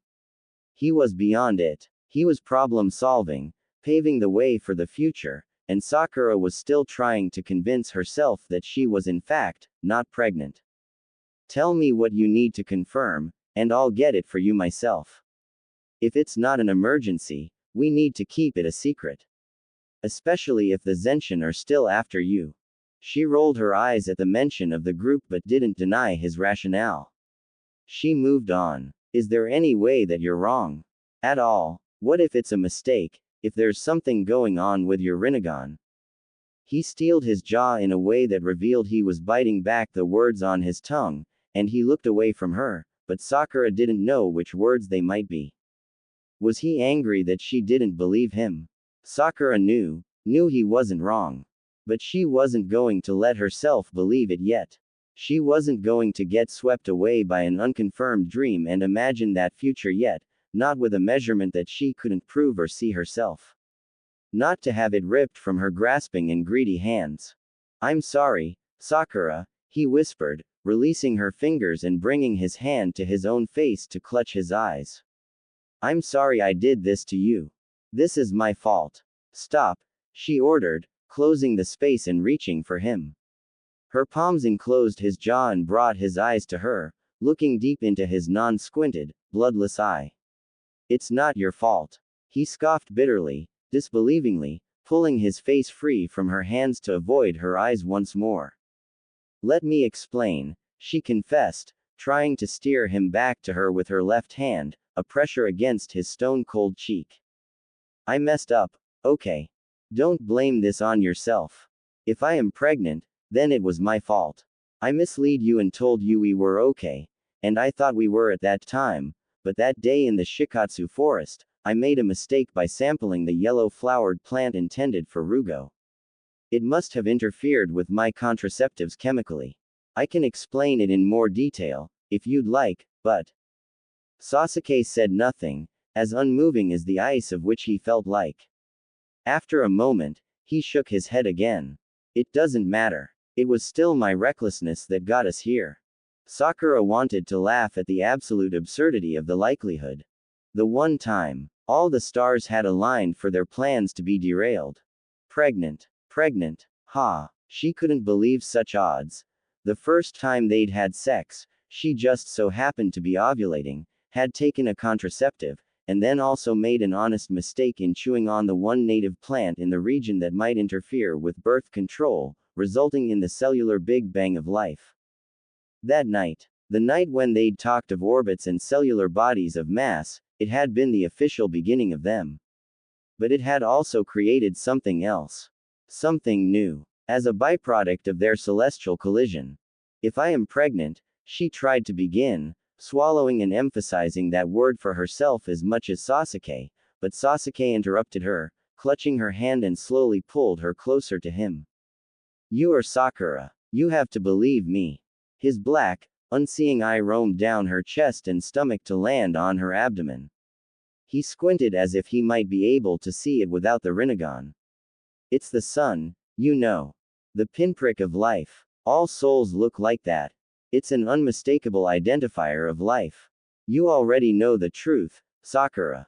I know that you know because you didn't need the Rinnegan to diagnose that girl at the brothel. I only confirmed it for myself after you told her yourself. Tears formed in her eyes at his words. He was imploring her to accept what she could not and rely on her own medical knowledge to confirm what she refused to believe. Do you not want it? He whispered, those bitten back words from earlier finally breaking free. There was a flash of pain behind his usually blank eyes. Is that why it's so hard for you to accept what I'm saying? How could he even ask her that? She retaliated with his own question directed back at him. You're the one who doesn't want a family, Sasuke. You're the one who has said over and over that you can't do this. Not until your mission is over. You just stormed out as soon as you saw it, as soon as you found out, if you found out. He wrapped his arm around her neck and brought her the rest of the way to him, holding the back of her head as she burrowed her nose into his neck and her sobs broke free. I know, he rumbled into her hair. I'm sorry. I just didn't want you to see me like that. I can't accept it yet, she confessed brokenly into his chest. Because what if it turns out that I'm not? It will devastate me. To suddenly have what I have always wanted when I never thought I would, and then to be wrong, and learn that I never did. Or to find out that despite how badly I want this, you don't. Sasuke nodded stiffly against her but gave no response. His silence gutted her. Because what did it mean? I know what this would mean for me, she continued. I'll be a mother, with or without you. There's nothing you could do, or nothing you could say, that would make me give it up. I don't know what this will mean for you. His breathing was growing steady, turning back into that calm steady breathing he normally possessed. I never told you how often I've imagined it these past few months, having children with you. I didn't want to give you any false hope. She moved her palm to his right cheek, the blood there from the Rinnegan smearing her fingers. There was wetness on her cheeks and Sakura didn't know if it was from the thawing blood dripping once more from his face or from her own tears. For a minute, she thought that maybe Sasuke was crying, too. I also don't know what this means for me, he whispered in the delicate air between them, his voice deep with sentiment. You're going to have to tell me what you want me to do. Because if it were up to me, I'd abandon everything else. My mission. The village. Everything. To make the choice I want to make. Sasuke sat upright, staring for a long time after a long, uncertain silence fell between them. He didn't move from Sakura's side and his head was leaned back against the wall behind them. Sakura reached over to pull on his shirt to coax him into laying down beside her, but he was unmoving. You need rest. You're exhausted. You overused the Rinnegan again. He acknowledged, but said nothing more. His silence was like frostbite. A slow creeping condition that increased in sharpness and darkened his thoughts. Just like the degrees of frostbite, Sakura could practically see the progression across his face until he was numb with his thoughts. Sakura could only imagine those contemplations, and it worried her that he wasn't sharing them. Sasuke, she sighed, pulling the blanket up with her into a half-sitting position. You're freezing. You're depleted of chakra. You must rest. I can't sleep, he admitted, his voice a frost in the cold air around them. The hearth in the fire was beginning to die and the room was growing more chilled by the second. Sakura didn't even know if Sasuke was in a state to notice the drop in temperature. He was still practically an ice sculpture. Sakura had barely managed to strip him of his stiff, snow-laden overcoat and pull the dampened wrap from his brow because he had just sat there like he was already frozen stiff. Maybe he really did have frostbite. She made to remove the blanket fully from herself and cast it over Sasuke's outstretched legs before shuffling on hands and knees to tend to the fire. She threw another log on, poking the embers until the fire beneath greeted the new tinder with a fluorescent glow. If you're not sleeping, then neither am I. Looking back at him, Sakura watched his brow furrow, his gaze refocusing on her without the deadness, the clarity of his presence coming back into his face. There he was. That had gotten him to thaw slightly and it relieved her immensely. If she knew Sasuke Uchiha at all, she guessed he had been having a silent conversation with himself. Something self-critical. Or he was planning and couldn't see a way to be two people at once. Sakura had been lost in her own thoughts, too. Had been for the past hour, but Sakura had had enough of the silent heaviness, the quiet doomed contemplation of the future they had both fallen into. Sasuke exhaled a long sigh as he finally registered her statement of sacrificing sleep, the type of sigh that usually came before the words, annoying, but he didn't take the opportunity to say it. The mood was too fragile, the situation too delicate, and the context now convoluted for any sort of teasing. He stood to rid himself of his damp clothing, and while he changed into a set of dry clothes from his travel sack, Sakura prepared and hung the kettle for tea. Sakura gave Sasuke a little more silence for the duration it took the tea to boil, but when the kettle and empty cups sat between them, Sakura poured herself a hot drink and stared down into the dark liquid. How odd, Sakura thought, to find herself once again having tea with Sasuke Uchiha after a battle of wills. That night, all those months ago, when Sasuke had first come back home, Sakura had confronted him at the ruins of the Uchiha compound during a strong rainstorm. I'm not going anywhere, Sasuke had said to her when she had told him to follow her back home. Neither am I, Sakura had said before planting herself firmly on the ground to make her point. Just before caving to her demand, Sasuke had raised his hand to massage his temples and under his breath had said, I see you're just as annoying as you've always been. These were the words Sakura suspected that Sasuke had habitually wanted to say to her just now, but bit back the teasing due to the gravity of the situation, and this let Sakura know that this was all real to him. All very real. His suspicion, what he thought he knew to be a fact without a doubt. She swallowed heavily. Just like months ago, Sakura had served Sasuke tea to help ease them into a serious conversation. They had made promises to be friends, then. They had talked about regrets and made apologies. Despite his insistence that she shouldn't, Sakura had told him that she forgave him for everything. And now, she was going to do her best to reassure him once more. He wasn't going to be able to compartmentalize this or pretend it wasn't happening like she was. When Sakura broke the silence, she thought for a second she saw him flinch. Sasuke, please, just look at me. He shuffled uncomfortably, doing the opposite of what she asked. Her notes and expertise on psychology sprang to the forefront of her mind. Eye contact could be difficult to maintain when there was shame or guilt or anger. Which one exactly was it for him? Okay, don't look. Just listen to my voice, she said, placing his untouched mug of tea in his hand. It hung loosely from his grasp. I know this is scary for you. But I can do this without you, Sasuke. This changes nothing. We will stick to the plan.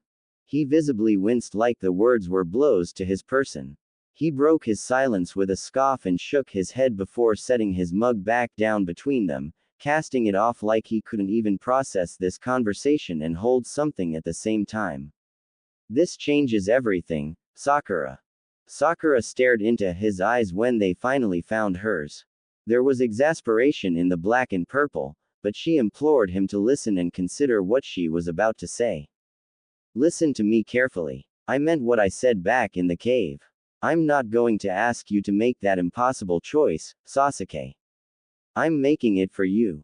You asked me to tell you what to do, and I'm going to. You have a mission. The world needs you.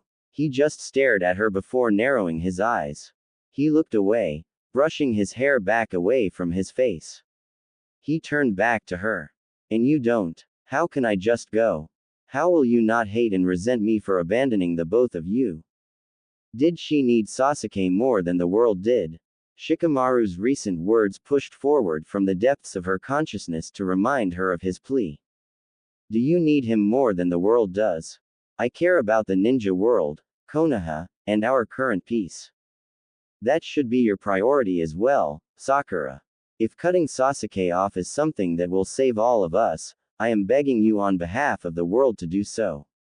Sakura looked down at her flat abdomen, as if by squinting hard enough, she might be able to see that the tiny son Sasuke claimed changed everything.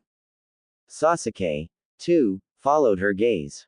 Realizing what she was doing, Sakura pulled her knees up to her chest to hide herself. Sasuke was right. This did change everything. Before, she would have been selfish. She would have said, "Stay with me."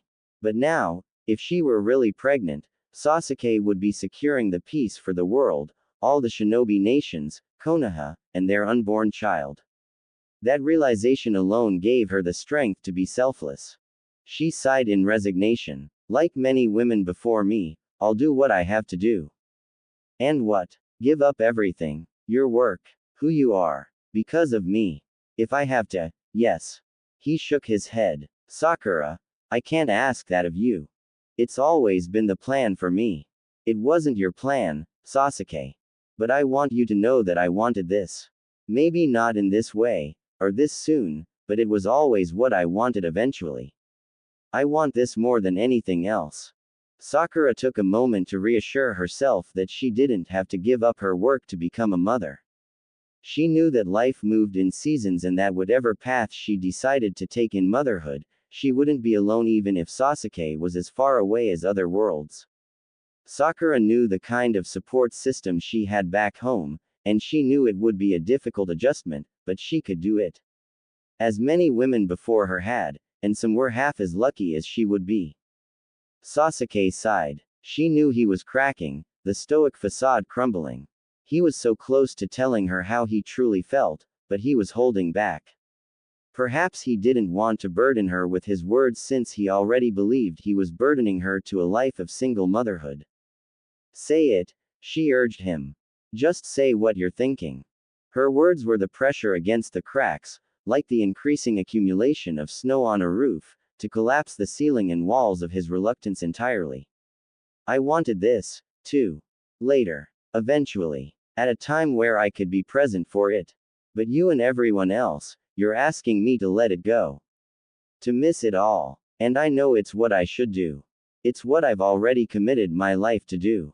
We will figure it out, Sasuke. We don't have to have it all sorted in one night. We have time. If what you're saying is true, then we have 9 months, technically. He looked away from her then, more unsaid words frozen against his chattering teeth. What? She asked. I think we should go back to Konoha. I should have stuck to my resolution for you to stay where you are safe. I have put in danger being here, and now. That's enough of that. Sakura stretched and yawned. I'm not going anywhere. And I am still helping you. Maybe together, we can find some real evidence for the Otsutsuki and speed your mission along. Sasuke sighed and Sakura could detect the anxious annoyance in that frustrated huff of air. He narrowed his eyes, and Sakura could tell that he was debating the strength of his will against hers. He had caved several days ago when she pushed him to come here directly instead of pursuing the Zenshin, but she could literally see him mentally preparing to put up a fight about this. Even though his face was carefully blank, Sakura had traveled with him long enough to know his tales. That casting down of the eyes to the floor before closing them for a second, the slow roaming of them back over to her feet, it was all revealing of his indecision. I found something, he finally revealed to her, casting his gaze up back into the embers of the floor hearth. In the ice realm. Sakura started at that, setting her own cup down with a clatter in disbelief. What did you find? Her mind was spiraling with the possibilities. A fortress, he explained, launching into a detailed description of his experience in the ice realm hours before teleporting back to her. He illustrated a picture so incredible, that Sakura's eyes could only widen as Sasuke revealed the complexity of the castle. He compared it to the tower in the central dimension, explaining that he was currently trying to analyze how exactly he was supposed to get inside. Sakura had lots of questions about this, primarily how Sasuke was going to solve the chakra issue. If he were using an immense amount of chakra to bypass the central dimension, and then rely on the chakra pills to return, it left him without any flexibility in between if he needed chakra to fight or perform any ninjutsu. She realized suddenly what would have to happen. You're going to have to stay, she assessed calculatedly, and disguised her disappointment. For longer periods. It'll have to wait, he announced matter-of-factly, rubbing at his temple. I was considering bringing you with me, but that's no longer an option. If you're not going to return to the leaf, I need to think about this. Sakura frowned at his last sentence but perked up at his discarded idea. Why is that no longer an option? I like that idea. It's why I came with you. I could try to help you. No, he interrupted immediately. I don't want my pregnant wife anywhere near the realms of the Otsutsuki. Sasuke Uchiha. Don't start treating me like I'm helpless just because you think I am pregnant, she chided, poking him in the side. He waved her finger away. I know it, he grunted. And we don't know what sort of effect traveling across dimensions could have on you. You can help me brainstorm from here. Sakura made to argue some more, thinking about saying something along the lines of the science behind the idea of teleportation, but he gave her that narrowed, Uchiha eye as if daring to challenge him, and she just grunted. Maybe he was right. Sakura didn't know with 100% certainty that it would have no consequences, but she bounced her knee, feeling a bit diverged. She needed to find out for certain if what Sasuke was claiming was true before planning anything else. Otherwise, they were wasting time deciding Sasuke's next move. We need to make a trip into town, she announced suddenly. Sasuke rolled the back of his head against the wall in her direction until their eyes met again. I thought we already had this discussion. We should lay low for now. Sakura sighed and inched her body closer to him, closing the space between them. He exuded the cold like a draft on her skin and she was beginning to be concerned about his medically low temperatures.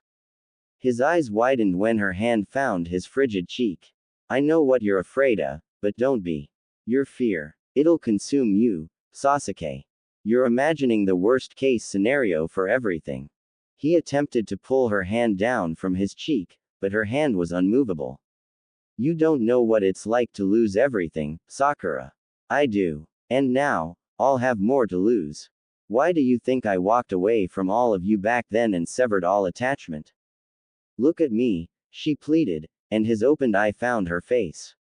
I promise you, you're not going to lose everything twice.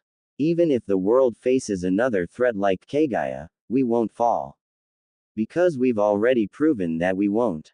Sasuke didn't nod or make any sound of acknowledgement, but when Sakura made to pull the rest of his stiff and icy clothing from his person, he obliged by shrugging it. You need to move closer to the fire, she whispered, but Sasuke only reached for her. When her own eyelids grew heavy, the steam of the tea giving to the remaining chill in the air, Sasuke was the one to pull her back against his frozen chest, pull the blanket up to their chins, and rest his forehead against her shoulder blades and murmur, don't continue to be stubborn and just sleep. I'll follow you soon. It was the last thing she had heard before succumbing to her exhaustion. Dot. Dot. Dot. At some point in his midnight musing, the chill that had stolen into his body caused Sasuke to shiver violently, and he soon realized that Sakura's warmth wasn't spreading to him. In fact, the opposite was happening because Sakura began to tremble in her sleep from the contact. He retreated from the blankets, his body convulsing with tremors and teeth chattering violently. He stacked more wood on the fire until the warmth permeated the room. He took silent reassurance in the fact that Sakura resumed sleeping peacefully, but the warmth just wouldn't touch him. His instincts implored him to seek additional heat and he headed toward the hot spring. But when he opened the door, he was surprised to be greeted by one of the russet mountain apes. It startled Sasuke at first, if narrowing one's eyes could be considered startled, with its dark silhouette crouched against a backdrop of illuminating snow.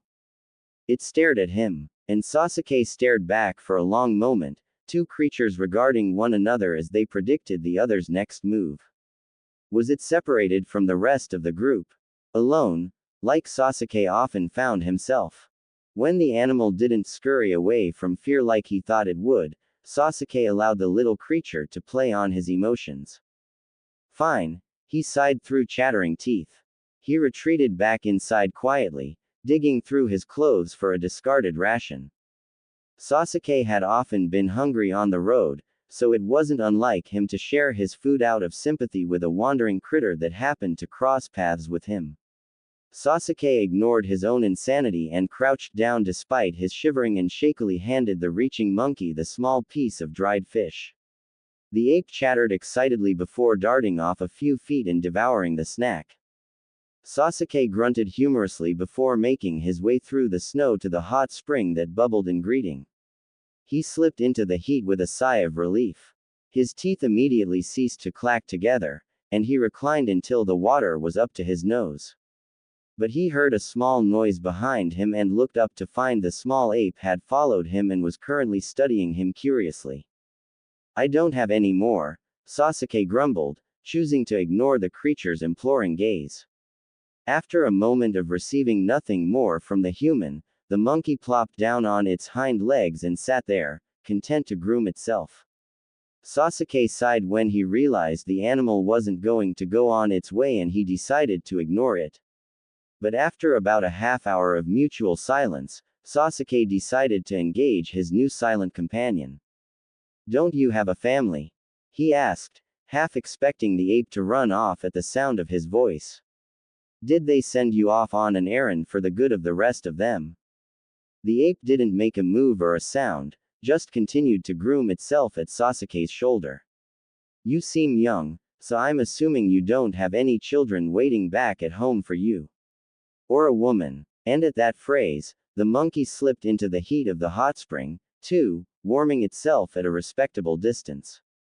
Sasuke sighed at its silence. He needed to stop talking to animals because he was obviously losing his mind due to recent events. Seeing that tiny orb glowing in Sakura's abdomen had done more than frighten him. It had rattled him in ways that he would never be able to explain to anyone. The fear of what could be, what might happen, and what had yet to occur made Sasuke feel like he couldn't catch his breath. Sakura was right though, it was the most genuine of fears that consumed one's soul and one's mind. Like a cancer in his head that was growing and spreading in severity, the source of all his symptoms, and even though he was aware of its existence, it didn't change the anxious manifestations of his body. Sasuke knew there was a layer of trauma that was causing him to continue to have this response to any and every attachment. He had to start conditioning himself to let go of the details that he couldn't control and to trust Sakura and her wisdom. It would be the only treatment effective enough to overcome his mindset. That, and that throbbing sun. He wasn't going to tell Sakura how many times throughout the night he had activated the Rinnegan to his own detriment just to see the tiny sun flare in her lower abdomen. He watched its fluttering rhythm, counting in time to the fetal heartbeat he believed might be the source of the light's pulsation. It was an undisputable sign of life that Sasuke wished Sakura would take his word for, but she was still in denial about this despite her pregnancy symptoms. She wanted undeniable proof in medical jargon she could read like it was the only language she could understand. Sasuke wasn't a fan of the idea of traveling back into the heart of the land of spring, where her condition would undoubtedly be exposed to medical staff who Sasuke wouldn't be able to prevent from possibly sharing that information like a small flame with the potential to become a wildfire. It was a risk to reveal her location and condition when the Zenshin leader was still out there, but he knew that Sakura was entitled to healthcare even though she was a medic herself. Sasuke didn't want anything to go wrong, and he couldn't only rely on his Rinnegan to check on the status of his child's health inside the womb. And what if Sakura got sick? If something went wrong with her own health during this pregnancy, what would Sasuke even do to save her? She was right. She had to go into town, but Sasuke would be there the entire step of the way. Despite the recent discovery of Kagaya's dimensional ice fortress, Sasuke was now distracted by the discovery of his own wife's pregnancy. The Otsutsuki hunt was going to have to wait. Again. Sasuke closed his eyes and pinched the bridge of his nose as he felt like once again, he was halting all forward progression toward that goal. He was also shocked to realize how much it paled in importance to the current situation at hand. At some point during Sasuke's silent contemplation, his small ape companion must have silently retreated back into the trees. When his body was warmed thoroughly and the stinging feeling of blood flow returned to his fingers and toes, Sasuke, too, retreated from the pool of bubbling heat. Now, his naked body radiated the heat of strength, a steam rising from his skin like the physical display of chakra. When he turned, he was surprised to detect Sakura's supervising silhouette in the open doorframe. "What are you doing up?" he asked her, walking toward her through the snow as he reddened his dry clothing that hadn't done anything to keep him warm moments before. Now, it felt as if he'd overheat from their layers. Admiring the view, she admitted with a teasing grin which had Sasuke scoffing in embarrassment. "And eavesdropping. You are capable of making new friends, I see." He raised an eyebrow at that, realizing that she had probably just heard everything he'd said to that little imp of a creature. "Animals are tolerable," he said. "Most people are not." Sakura only laughed as Sasuke came near, and she reached up under his shirt to place her cool hands against the steam of his skin. "You're so warm now. You should get in, too," he instructed, realizing how cold she felt now that his body had returned to a normal temperature. She shook her head. "Onsen aren't recommended for pregnancy, if you're right about that." "Oh," Sasuke sighed, feeling completely ignorant about the rules and guidelines of growing a life within you. He suddenly realized that they'd already made the mistake of her entering the heated pool, which made his heart drop with that new fear again, but Sasuke remembered that was before he'd seen the sign of life, so the tiny son must be okay. He was already brainstorming how he would transport hot water to the house to cool in order for Sakura to bathe from now on, when Sakura pulled him inside and whispered, "I have a better idea." Sasuke sucked in a breath when he felt his wife reach up and pull him down to her lips, his mouth as hot as the steam coming from his skin. She pulled at his shirt as he fumbled to close the door. His mind instantly fogged in response to her reaching intensity. He allowed her to seek out his radiating skin and she sighed when she leaned into the warmth of him. He was upon her with hunger, his instincts imploring him now to share his newfound heat. She guided them toward the fire as he roamed his heated hand over her backside. And then he realized she was barefoot against the cold ground and so he lifted her and wrapped her legs around his waist. He was a husband acting on pure desire. His hot mouth found her neck, and she groaned loudly before grabbing his face with her palms to bring his mouth back up to hers. But it wasn't until she pressed her body down onto him in the ways that they would fit best that Sasuke snapped out of his dizzying hot lust and remembered that he was no longer only just going to be a husband. "Wait," he panted against the bend of her neck as she started to undulate her hips against his pelvis in search of the friction she craved. "You're pregnant." "Maybe." She breathed a sigh to match his own. "Or I will be after this." Sasuke shook his head to free his mind from the words she panted with an unfulfilled hunger, words that were as potent as a drug in his blood. He walked her to the hearth before setting her down next to it. She was still tangled around his neck, so Sasuke guided his body down until he was stretched out above her, swallowing the coolness of her skin with his own heat. She was still imploring his body with her own, thinking that this was Sasuke continuing the pace. Her ankles tied behind his back did not release him. But he straightened his arm and pushed himself back against the floor until he was on his knees between her legs. "You're pregnant," he said again when her eyes grew wide at the realization that he was stopping. "And," she emphasized, elbows pushing against the ground until she was sitting up too. "I don't want to do anything that could hurt you. Or," he gestured to her abdomen. "What if something goes wrong?" Sakura stared at him in disbelief. "If I'm pregnant, you won't. It's okay. It's normal to still have sex." Sasuke clucked his tongue at her continued denial and reached behind him to detangle her ankles. She panicked as he pulled away and grabbed his shoulders to halt him before he could remove himself completely. "I'm a doctor, remember? It's not going to do anything." His annoyance bled through his tone. A doctor who is insisting that she isn't pregnant, when she knows that she is, and I know that she is. The glare she sent him twisted his stomach. It was rare to see such genuine frustration from her, his own annoyance mirrored back at him. "So, you're allowed to have mental hang-ups, but I'm not. I told you, I'm not ready to believe it yet." He sighed in defeat, already hating that this discussion was turning into an argument. A real argument, if Sasuke continued to force the issue. She was right though. He needed to give her the time and space she needed to process this instead of forcing her to accept it. When he didn't say anything, she continued staring in disbelief. "So what? You're not going to sleep with me if I'm pregnant? For 9 months. He smirked, already planning his next words. "If you need confirmation that you're pregnant, I want confirmation that fucking my wife into the floor won't harm our unborn child." Her mouth opened. She visibly gaped at his crass language. Her eyes narrowed as she considered his words and Sasuke held her gaze. "I have amazing self-restraint," he added for good measure. "I was a virgin before we slept together. I can wait a very long time."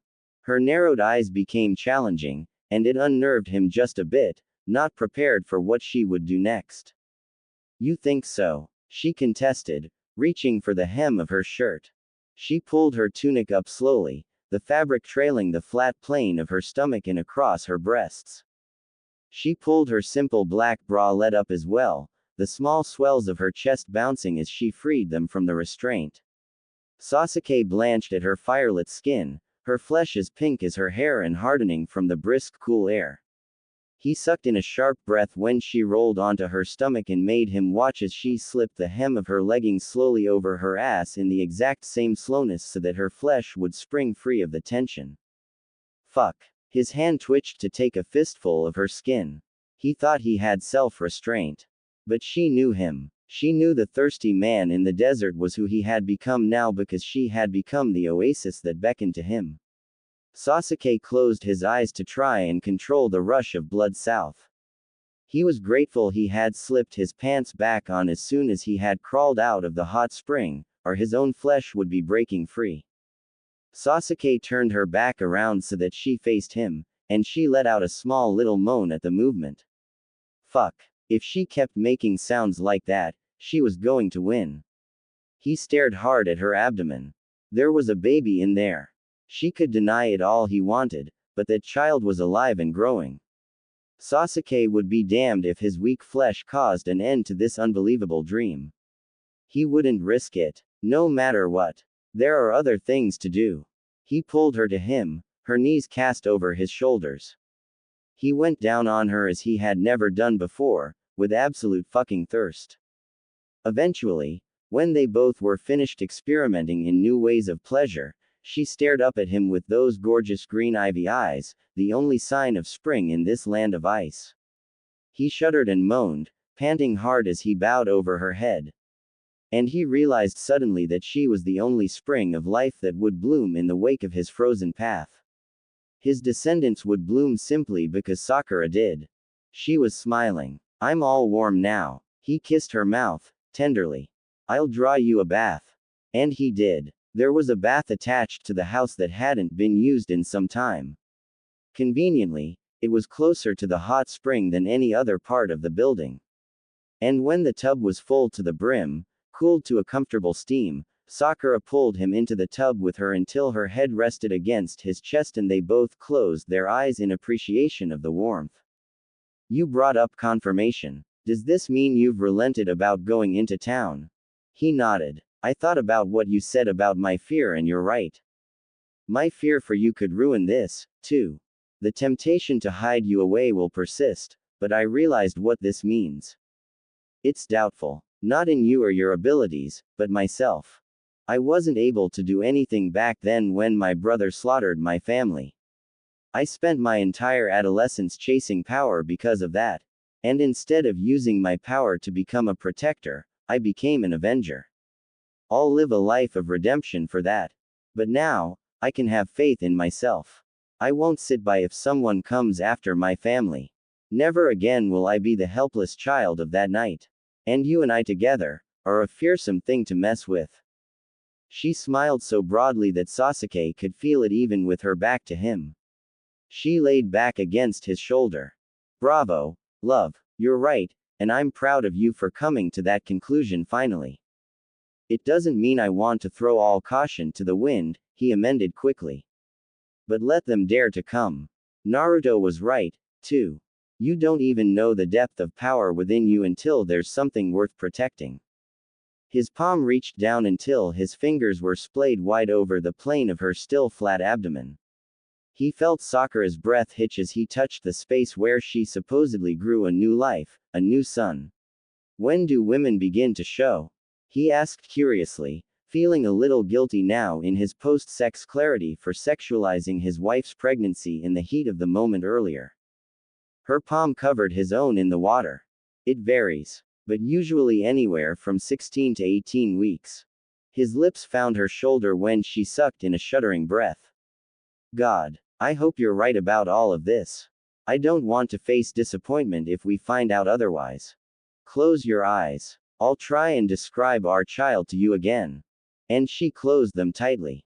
Sasuke activated the Rinnegan and in the dark warmth of the bath, he tapped her abdomen every time the little light swelled. I told you it was like the sun. A tiny throb. Like this. And he tapped. Tap. Tap. Tap. Pulse. Pulse. Pulse. Picture a tiny living heart of light. She inhaled before exhaling a sob and tears fell from her cheeks. I want this. So bad, Sasuke. You'll have it. I promise. If I can't spend every second of my remaining life by your side as a husband, I'll make sure you two have each other. Forever. I'll do everything to guarantee that. Sasuke awoke the following morning from the sound of his wife's retching. Her bare knees and hands were digging into the wood of the icy veranda as Sakura projected over the edge into the snow. Sasuke instinctively moved toward her in his waxing consciousness, bleary-eyed, and blindly searching for a blanket in the early hour dimness of the room. He came up behind her through the open door, a blast of frigid air colliding into him as he draped the thick woven blanket over her shoulders. She was breathing hard, gulping heavy breaths to fill her lungs. Sakura, Sasuke pleaded urgently as she continued to bend over the veranda. Are you all right? Her forehead was sweaty, and her eyes were clutched so tightly that her nose wrinkled in discomfort. One hand was clutching her stomach desperately as if the pressure might prevent more vomit from traveling up her esophagus. Sasuke panicked, using his only hand to push the dangling rosy hair back from her face. Without a second more of hesitation, he activated his Rinnegan privately to check on the tiny sun. It pierced through his lethargy with its brightness, the steady and even pulsing steadying his own beating heart. Morning sickness, I suppose, Sakura moaned a second later. She leaned her shoulder into him, and he clutched her tightly as another wave of nausea racked her body until it, too, exited. After a few more times, Sakura leaned back against the wall next to the open door, wrapping the blanket tightly around her body as the nausea subsided. He sat beside her in the icy chill of the still morning, the sunrise doing nothing to warm them, but shining on them through the snow-covered trees with that spreading pink and gold vibrance only belonging to winter sunrises. It illuminated the ground with streaks of color, as if the snow were a blank canvas to mirror the sky. We shouldn't make the trek into town today, if you're feeling like this again, he whispered in the stillness. When she shuffled toward him, to lay her head on his shoulder, he didn't say anything more, content to bring it up again later after she was through the worst of what she was feeling. They were both startled, a few minutes later, when a small little creature swung down from the wooden rafters with a greeting as it dropped to the veranda. It chirped when it recognized Sasuke and came up to him expectantly. He was tempted to shoot the little ape he had apparently befriended last night away due to Sakura's condition, but Sakura cooed at the monkey, saying, "Hello, little guy." The creature turned its head curiously at the sound of her voice but then reached out and tugged on the hem of Sasuke's pant leg, as if to say, "Hurry, get me some food." "I don't have anything," he deadpanned to the creature, who took hold of Sasuke's hand and lifted it, turning it over back and forth to see if he had anything in the palm of his hand. "I'm out of fish. We'll get you more in town today," Sakura promised the little beast, who hopped away from Sasuke disappointedly into the snow. The minute he walked out onto the snow, other macaques sprang down to investigate their friends' gatherings, and too, were disappointed that the monkey hadn't conned Sasuke out of more rations. "A lot more," Sakura amended with a snicker, and Sasuke felt the urge to roll his eyes at her obvious lack of concern at traveling in her condition, as if he had said nothing a second ago. The little monkey turned back to Sasuke as if he were blaming the Uchiha, pointing him out to his friends, to say that it wasn't his fault, but Sasuke's. "Little cretin," Sasuke chided, "tricking me with the loner act." "How did a monkey trick you, exactly?" Sakura laughed again, leaning forward to look into his face with a smile. "I thought he was alone," Sasuke clarified, "but look at him." As if on cue, the little creature bounded off with the troop of tailless apes through the sun-dividing trees until they disappeared completely. Sakura only laughed before rising to her feet and retreating into the warmth of the indoors. The Sasuke of the past wouldn't have recognized him, seeing how hastily he jumped up to follow his wife through the doorway, his only hand pressed supportively against her back. Dot. Sakura had left Sasuke in the town library to browse for any and all medical texts the library possessed. She was going to need the heavy reading material if she were going to often confine herself to the snowy glen of the Minka's desolate hiding place. She could tell that Sasuke was reluctant to part ways, but when Sakura had explained to him the long and laborious process of medicinal shopping, talking with other medics, and getting the supplies she would need from the doctors, he relented with great difficulty. She could see the battle in his eyes, but he exhaled unenthusiastically and nodded silently before she skipped away under the heavy study of his following gaze. Sakura had taken her time, conversing long hours with the Land of Springs Hospital, and had even met Princess Koyuki along the way. The princess had been very interested when she discovered Sakura's real reason for coming back into town. "You think you might be?" She rolled her hand slowly to indicate that she was both listening and waiting for more clarification. "You know," Sakura blushed, looking around to see that no one was watching, before rounding the space in front of her stomach with her hand. Koyuki's eyes enlarged upon understanding what the leaf kunoichi was implying. "Pregnant," she gasped, before Sakura shushed her with a wave of her hands in a back and forth search with her eyes to ensure no one had overheard. "Why the secrecy? What's wrong?" Sakura rubbed the back of her neck. "I should have informed you about this from the beginning, but it's really nothing, now, and Kakashi is taking care of it." And this is how Sakura had started off the long explanation of the Zenshin, to Koyuki's extreme surprise and apparent concern. "Wait a second," she interrupted, exhaling to regulate the information drop through the lens only carried by the leader of a country. "There are enemies following you." Sakura stuttered, realizing that this was probably really important information that needed to be shared sooner. Well, we handled them for the most part. The Hokage is hunting down the rest. The princess grimaced. We don't have a shinobi force like the hidden villages. If other shinobi are after you and pursue you here, then we will take care of them, Princess Koyuki, Sakura reassured her quickly with a steadfast promise. I will finish them myself if they dare to come this far. Unless you're huge and carrying a child, of course, the princess stated with a stare that traveled up and down Sakura's body consideringly. You'd be surprised at the sort of fight I can put up. But Sasuke is here, too, you know. You have probably heard of his involvement in many things, but specifically his role in the war. He's one of the world's deadliest opponents. He, alone, is more powerful than several shinobi forces combined. The land of spring has never been safer than when he stepped ashore, I promise. She arched an eyebrow as she considered Sakura's words. I actually might believe that, she informed her, easing some of Sakura's guilt, before continuing with, if you are, you know, I'm assuming that he's the father.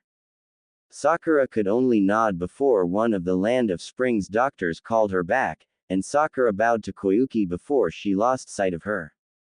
She didn't tell Sasuke that she was going to visit a doctor for a solid pregnancy confirmation and examination. She didn't know why she made him believe she would be performing the test herself back at the Minka. Maybe because she didn't want him to be disappointed if something came back wrong.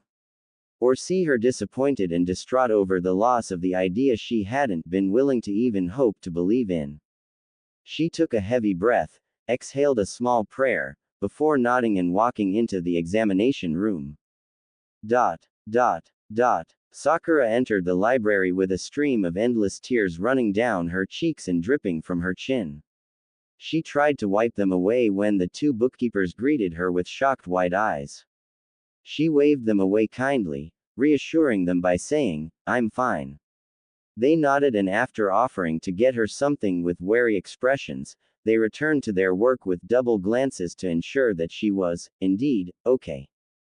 But their distress was nothing compared to the look that Sasuke gave her, freezing midway from pulling another text from the shelf as if time had stopped when she revealed herself.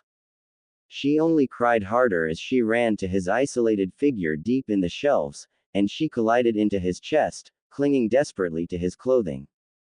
He divulged nothing, but she felt the anxiety in his stiffness.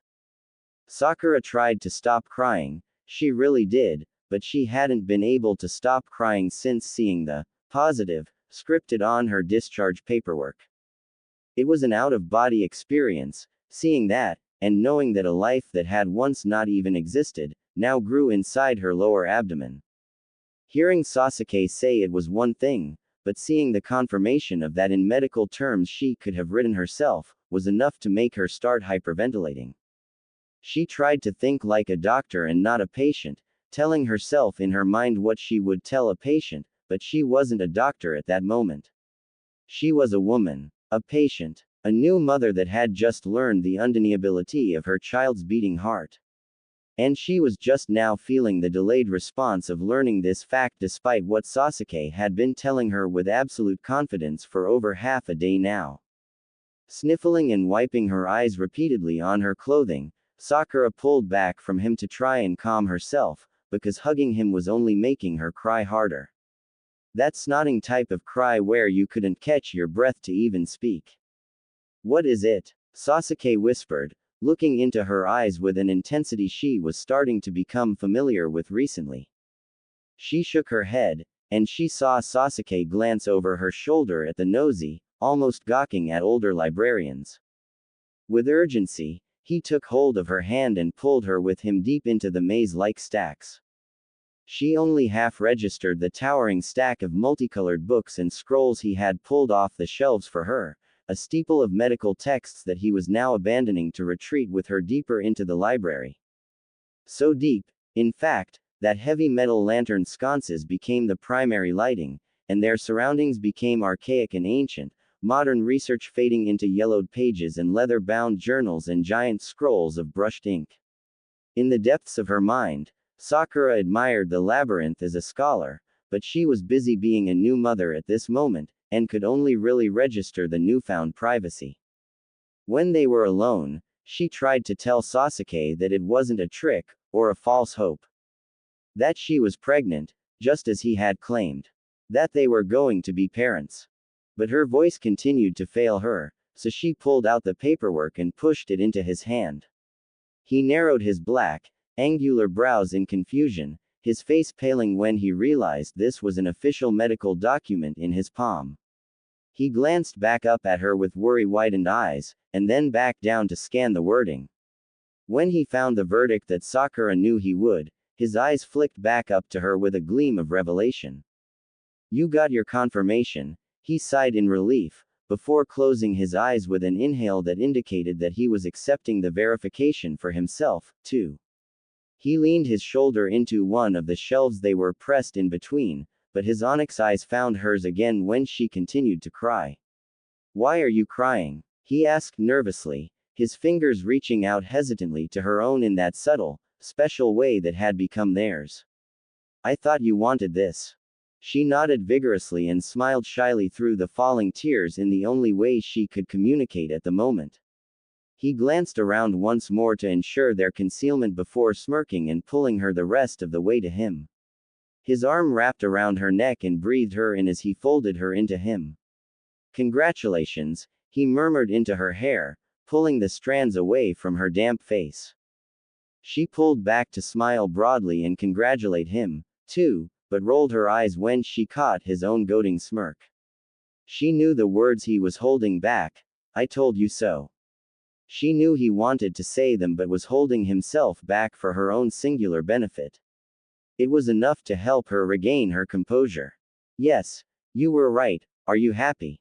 She snorted out. "Yes," he nodded, ducking his eyes while he schooled his facial expression once more.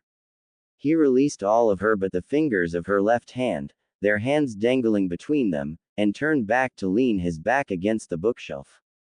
He looked up at the dark ceiling as he continued with a whisper, "I am happy." And, of course, that made her cry again. Sasuke had insisted that he could pull the sled of books, food, and medical supplies back to their little cabin in the woods, himself, but Sakura teased him when he decided to take a break. It was in good nature, especially since their royal host's Minka maintenance crew offered to add their newly acquired things to their transport list, but Sasuke had denied the help. When Sakura suggested the idea of storing their extra things in more summoning scrolls like they did with everything else, Sasuke had shook his head, claiming that the ones he carried were full and that they'd do this the traditional way. "Are you sure that you don't want to switch? I think I may be just a tad bit stronger than you." Sasuke scoffed loudly at her jab but turned to face her with raised brows of exasperation when she added, "I mean, I do have 2 arms." In a moment of offended silence, she saw Sasuke consider his options as she grinned mischievously.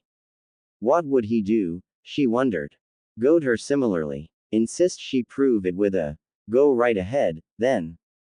This wasn't the first time she used his disadvantage against him, and it certainly wouldn't be the last. After flashing his eyes down to her abdomen, she witnessed her husband choose to swallow his next words, instead retorting with, "That must be extra handy." Her laughter skipped along the snow like a rock on the water's surface, until the white hills swallowed it. "This is nothing, even if you want to hop on top of your horde like the little dragon you are," he remarked with a suggestive sideways glance in the direction of her acquired research. "Ah," Sakura thought to herself. That was the reason. Her stomach swooned a little. Of course that was why. He had insisted on carting their things in case she tired out on the trip back. She laughed at his cleverness.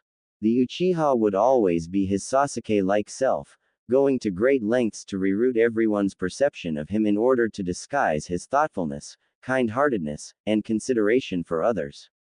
Even her. But it was just the dialect of Sasuke Uchiha, that language she was becoming more and more proficient in the closer they grew to one another. Sakura wasn't helpless.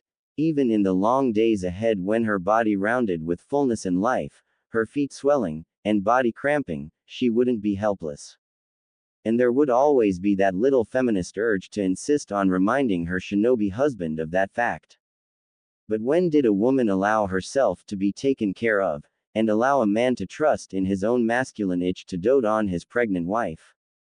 She was lucky, she supposed, to be one of the strongest human beings on the planet, but had a man in her life that cherished her and her unborn child like fragile treasures in his life, something to tend to carefully in order to witness the successful growth. Sakura felt similarly about all of her patients. A gardener about his crop. A florist about her flowers. A mother about her growing child. A husband about his wife. Even still, Sakura didn't want to always set the precedent to her husband that she needed this type of support, especially a husband that wouldn't be there during a lot of this process. She didn't want to present an image of helplessness for Sasuke to recall and fret over while he was away.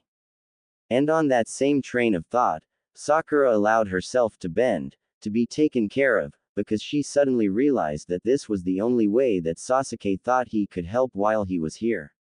She reminded herself that he absolutely didn't believe her helplessness.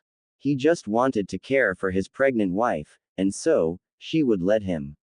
Because he certainly wouldn't be there in the future to do so. She climbed into the sled, testing her weight as she burrowed down into the clunky stronghold of her hoard, wrapping herself in the furs covering the bulk. Once she was nestled like one of the apes in the warmth of the hot spring, Sasuke took up the attached rope and smirked. I certainly hope that this arm doesn't give out on you. I'm sure the Susanoo would be an adequate substitute, she countered with another helpful and senseful suggestion. You want me without chakra and nearly blind on top of being an amputee.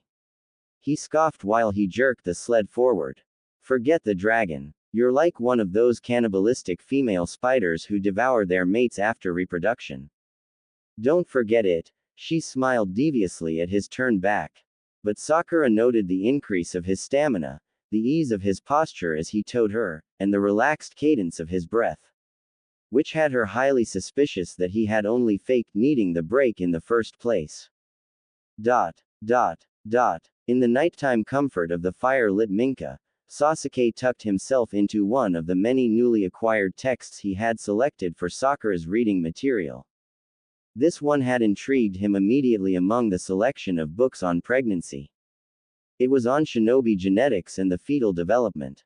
Sasuke was infinitely curious about the potential of the little son's genetic predisposition. He also feared it greatly in the same sense, the legacy of the Sharingan a heavy burden on his Uchiha descendants. It wasn't a 100% chance, but Sasuke was also aware of his clan's history and chromosomal makeup. Whenever anyone had married into the Uchiha family, it didn't matter what diversifying features and shinobi ninjutsu were mixed in, almost all children born from that marriage inherited their clan's proudest lineage of power.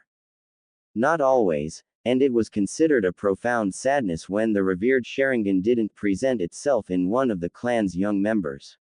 Sometimes, the Sharingan would develop later in life when a traumatic event snapped it into place. However, for the few without it, it was an ostracization within the brainwashed mindset of superiority and supermenace harbored by the clan majority. It wasn't until the death of his clan that Sasuke developed the single tomo in each of his eyes, and every subsequent pang of loss or devastation afterward, developed it into what it was before he transplanted Itachi's irises to form the Mangekyo. At the time, he had felt that Uchiha pride, believing that he was the last member to sport his clan's black and red banners on a battlefield, but now, Sasuke felt differently about the Sharingan. What had it brought him, truly, other than the pain, corruption, and responsibility that came along with it? How many times in the past couple of months did Sasuke wish that he could pass his power to someone else, in envy of a simpler life? Was it such a bad thing to hope that his child might be born without the Kekkei Genkai at all? His child might get to live a simpler life, a life filled with the peace Sasuke would earn through his sacrifice, and become a regular person without the weight of expectation. But he knew it was a very, very slim chance. On the other hand, if the worst came to worst regarding the Otsutsuki, Would his normal child be defenseless in the absence of power the Sharingan might afford them? No, Sasuke reminded himself, as he glanced over the textbook to admire his wife again. Sakura, like himself, was also several chapters through a book, sipping tea and occasionally looking up as she tapped one of those modern pen contraptions against her bottom lip in thought. He couldn't help but imagine her dropping that pen and a little boy with pink hair and green eyes picking it up mischievously and running off with it into the snow despite his mother's declarations to get back here. Or a miniature Sakura, lacing her fingers behind her back as she peered over her mother's shoulder to read what captivated her mother so thoroughly.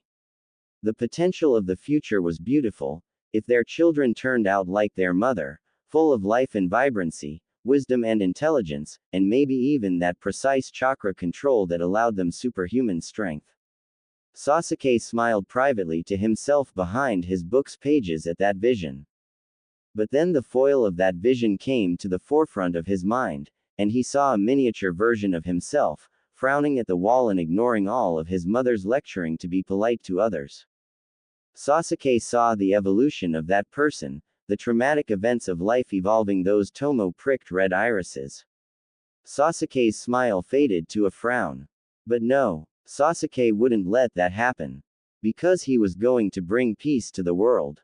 Even if his child was born with his black hair and onyx eyes demonstrating the dominance of the clan's bloodline, the Sharingan would never get a chance to develop because the world would be peaceful.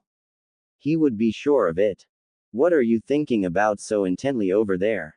Rang out Sakura's voice in the stillness of the room. It startled him back to the present moment, pulling him from his unspoken fears. She was beginning to see through him, to the very thoughts of his mind, with the way she was analyzing him of late. When he didn't respond immediately, she crawled over to him to investigate his book, but Sasuke snapped it shut and tossed it into his pile before she could make out the title. The action caused her to assume something else. Oh, you must be searching for your own confirmation, she grinned innocently, coming to straddle his hips and wrap her own arms around his neck. He coughed loudly to disguise the choke, because she was obviously about to bring up sex again. Rubbing the back of his neck, he looked up to meet her eyes.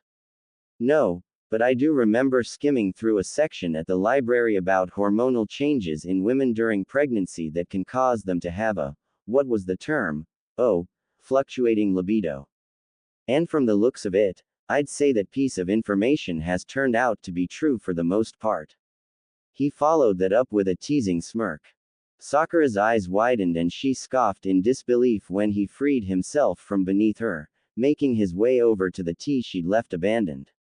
He turned back to face her, sipping at the steam with that Uchiha smirk. Yeah, well, most husbands would take advantage of it, she snarked, finding her feet and coming over to him to steal her tea back. So what's your problem? He blinked slowly at her, indicating that he wouldn't rise to the bait. I don't have a problem, was all he responded with. Sakura curled her lip at his lack of admission before grumbling, fine. If you need proof that it's safe to have sex, then I'll find it myself.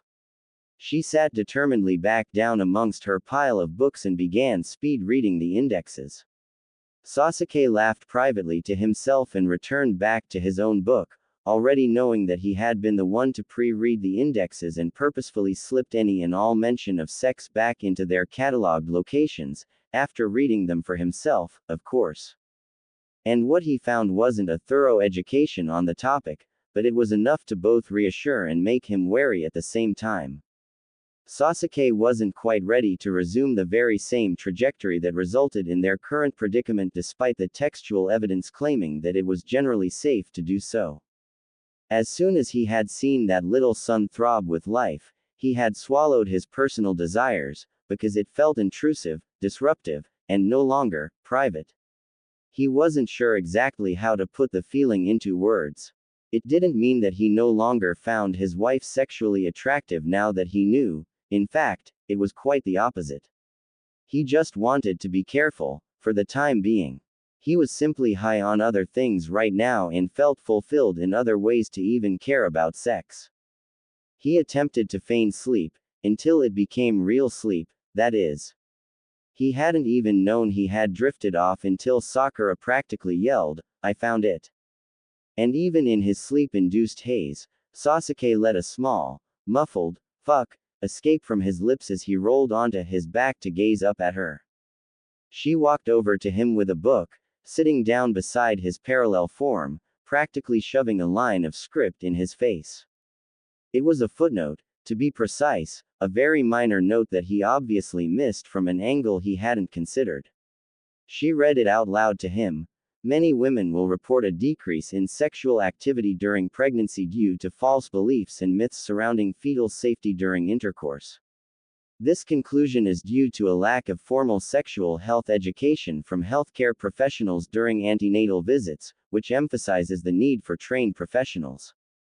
Sasuke retrieved the book from her hand before she finished, flipping it over to glare at the title he had specifically picked out with her in mind.